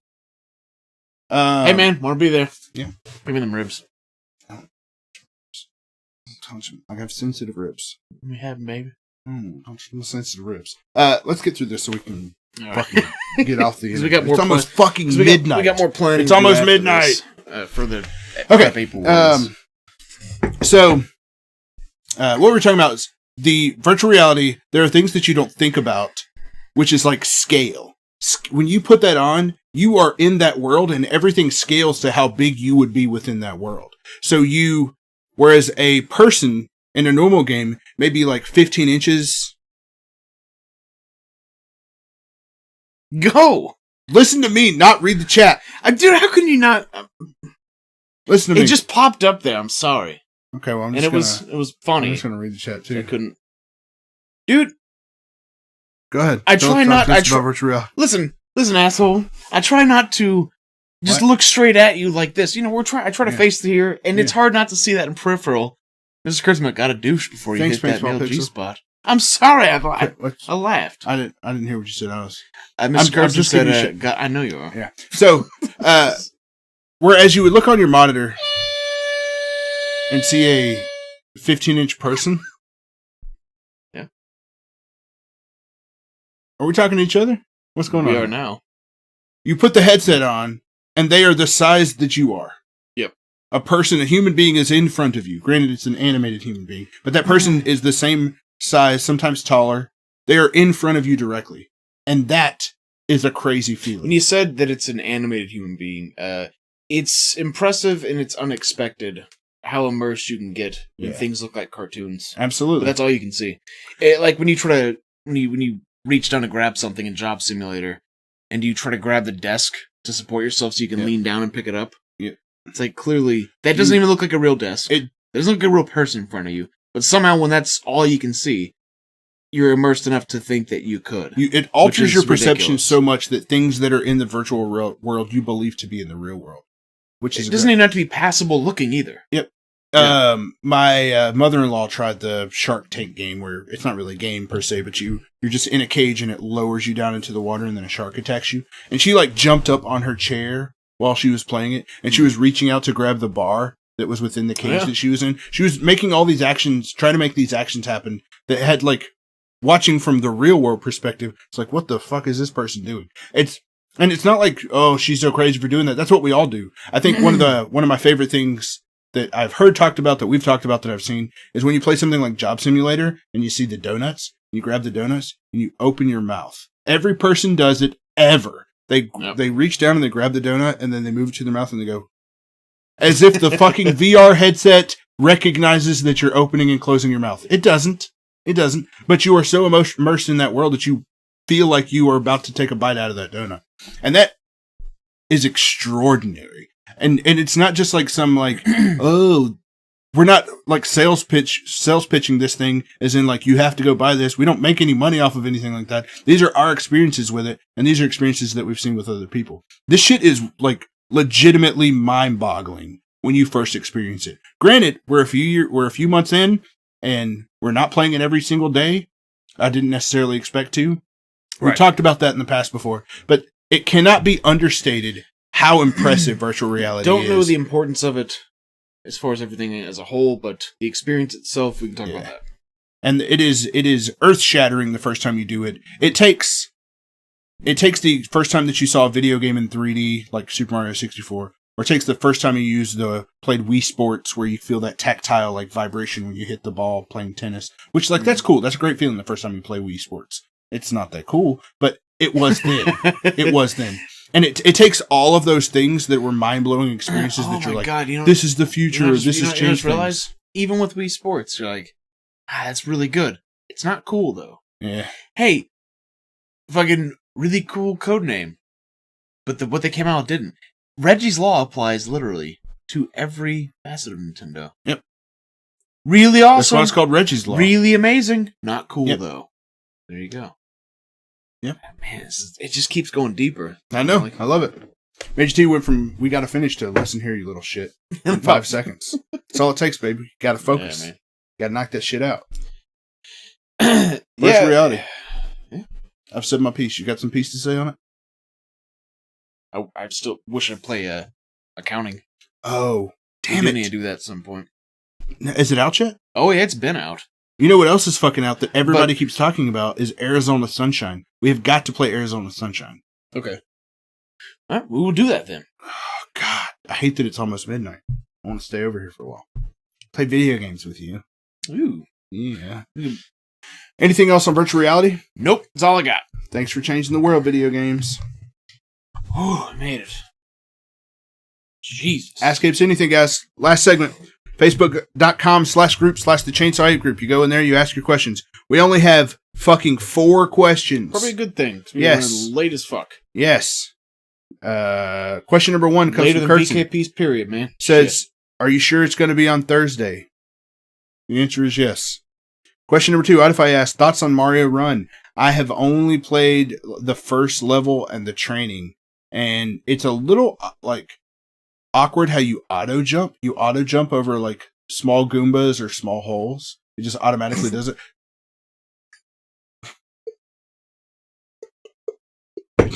Are we gonna finish this show? Yeah, we are. It wasn't even what happened was you said small holes and I kind of grinned, and then somehow you caught it, and the fact that you caught it was even funnier to me. Look, go on, go. I'm going. So it automatically jumps. So that's a weird feeling because you'll see a Goomba and you're like, I need to jump on that Goomba because I've played Mario games for 30 fucking years. But you don't. But he auto jumps over him. So you have to choose. You have to kind of change it. I don't know. It's kind of awkward at first. I think it's going to be amazing. I'm really anxious to play the shit out of it. But the 4 minutes that I have played of the game haven't given me any type of legitimate impressions. Are you playing on a mountain or in a cave, Major Tom? In the grass? Both. Someone's typing a comment, so we have another comment. Next question. Textville Davis says, is Idify really the same sweet, sensitive boy in person as he is online? He's a much bigger dickhead online than he is in person. I'd say he's a much bigger dickhead in person than he is online. I want to keep it mysterious. Oh, okay. Textville Davis says, how badass does Mass Effect Andromeda look? I'm super hyped for this game. Exclamation point disclaimer. Exclamation point disclaimer, I work at EA. I think Mass Effect Andromeda looks great. I like that I haven't seen a whole lot of it. Like, we haven't seen tons of it. We've seen a couple of things here and there. And that's a game that's going to take you first playthrough probably 20, 30 hours. So there is so much of that game that we have not seen. Oh, yeah. And so many things that we don't know how they're going to work or what they're going to look like when we play them. And I would like to keep it that way. Granted, I know we still have 3 months before it comes out, so we have 3 months for them to ruin fucking everything about that game in terms of like the amount of stuff that we're going to get spoiled for us. So I now commit to do a Mass Effect Andromeda blackout. No videos, no trailers, no impressions things, no reviews, nothing until then, No reviews. until I play this game. You know, I'm going to tell you about it, right? We're not watching them on Prep 8. See them reviews, man? I'm going to slap the shit out of you. So, yeah, right. Mr. Kurtzen's final comment is, Heiana Saga Waka Tiki. That's it, guys. Thanks for watching episode 60 of Preparation Ape. Hit the right button. Hit it.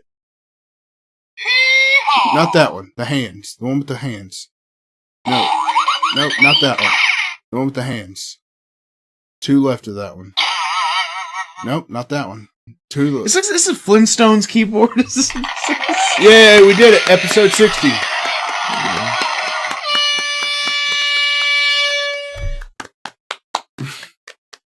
Fucking prick. 60 episodes.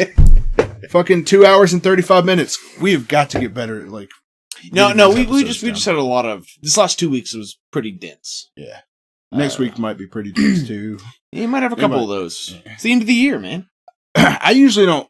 I mean, I love really long podcasts, but I know it's a big commitment for a lot of people. So, well, I mean, I want to keep them. Can you fucking believe we used to? I mean, I guess still the goal is like an hour and a half. Yeah, the goal is still an hour and a half. We're 2.5 right now. I feel fortunate if we hit 2 hours. Like, just hit it and quit it. You know? Yeah. You got like a do what you mutter. You know what I'm saying? Give me them ribs. I'll be posting the nominations for the community awards, community categories for the Ape of the Year awards. No. The Ape Awards. I'm like, what the fuck are they called? Ape Awards 2016. I'll be posting those categories and seeing if you guys can throw in any additional ideas for stuff that you want in there, and then you guys can vote accordingly, and we'll be rewarding or acknowledging those in the future. So, be on the lookout. Yeah, anything you want to say in closing? We got one more question real quick. Do you think the PS Vita is just dead? Yes. I don't know one, so I trust you. I have one. It's awesome. I don't know, but is it dead? Yes. All right. Fuck. It depends on how you define dead, but yes. Thanks for hanging out, guys. I'm H. Tom. DKP. And we'll see you fellas tomorrow. You know what? We're going to end with a Tyrone tonight. How you feel? I like that. How you feel about that? I love the idea of that. Let's do it. I haven't said this in a while. You want to say it? What? Take it away, Tyrone. Take it away, Tyrone. No, hold on. Take it away, Tyrone! I know what all of you are thinking. You're thinking, wow, these guys are great. I want to see them every chance I can get. If only I knew where to find them. Well, I have great news. You can follow them right here on Twitch. Legend has it that they are also on YouTube and Twitter, all at Chainsaw Ape. Check out the Twitch panels for links, the streaming schedule, and also don't forget to tune in every Thursday night at 8:30 p.m. Central Standard Time for Preparation Ape, the live gaming talk show / podcast for your chance to win a $25 Amazon gift card. It's a real pizza, mate. All hail DKP! Zod is a beta, and Donkey Kong Country 3 is the best Donkey Kong country. I still have some time to kill here. I paid for it after all. This is the Chainsaw Ape Show. It's not the Ape Chainsaw Ape Show. This is my favorite show, and it's not my show. But seriously, folks, we've had a lot of laughs tonight. But let us not forget what is important here. It's never over. Chainsaw Ape is love. Chainsaw Ape is life. Well, until next time, my name is Major Tom. P.S. At ID 7, go forge your mother. Man!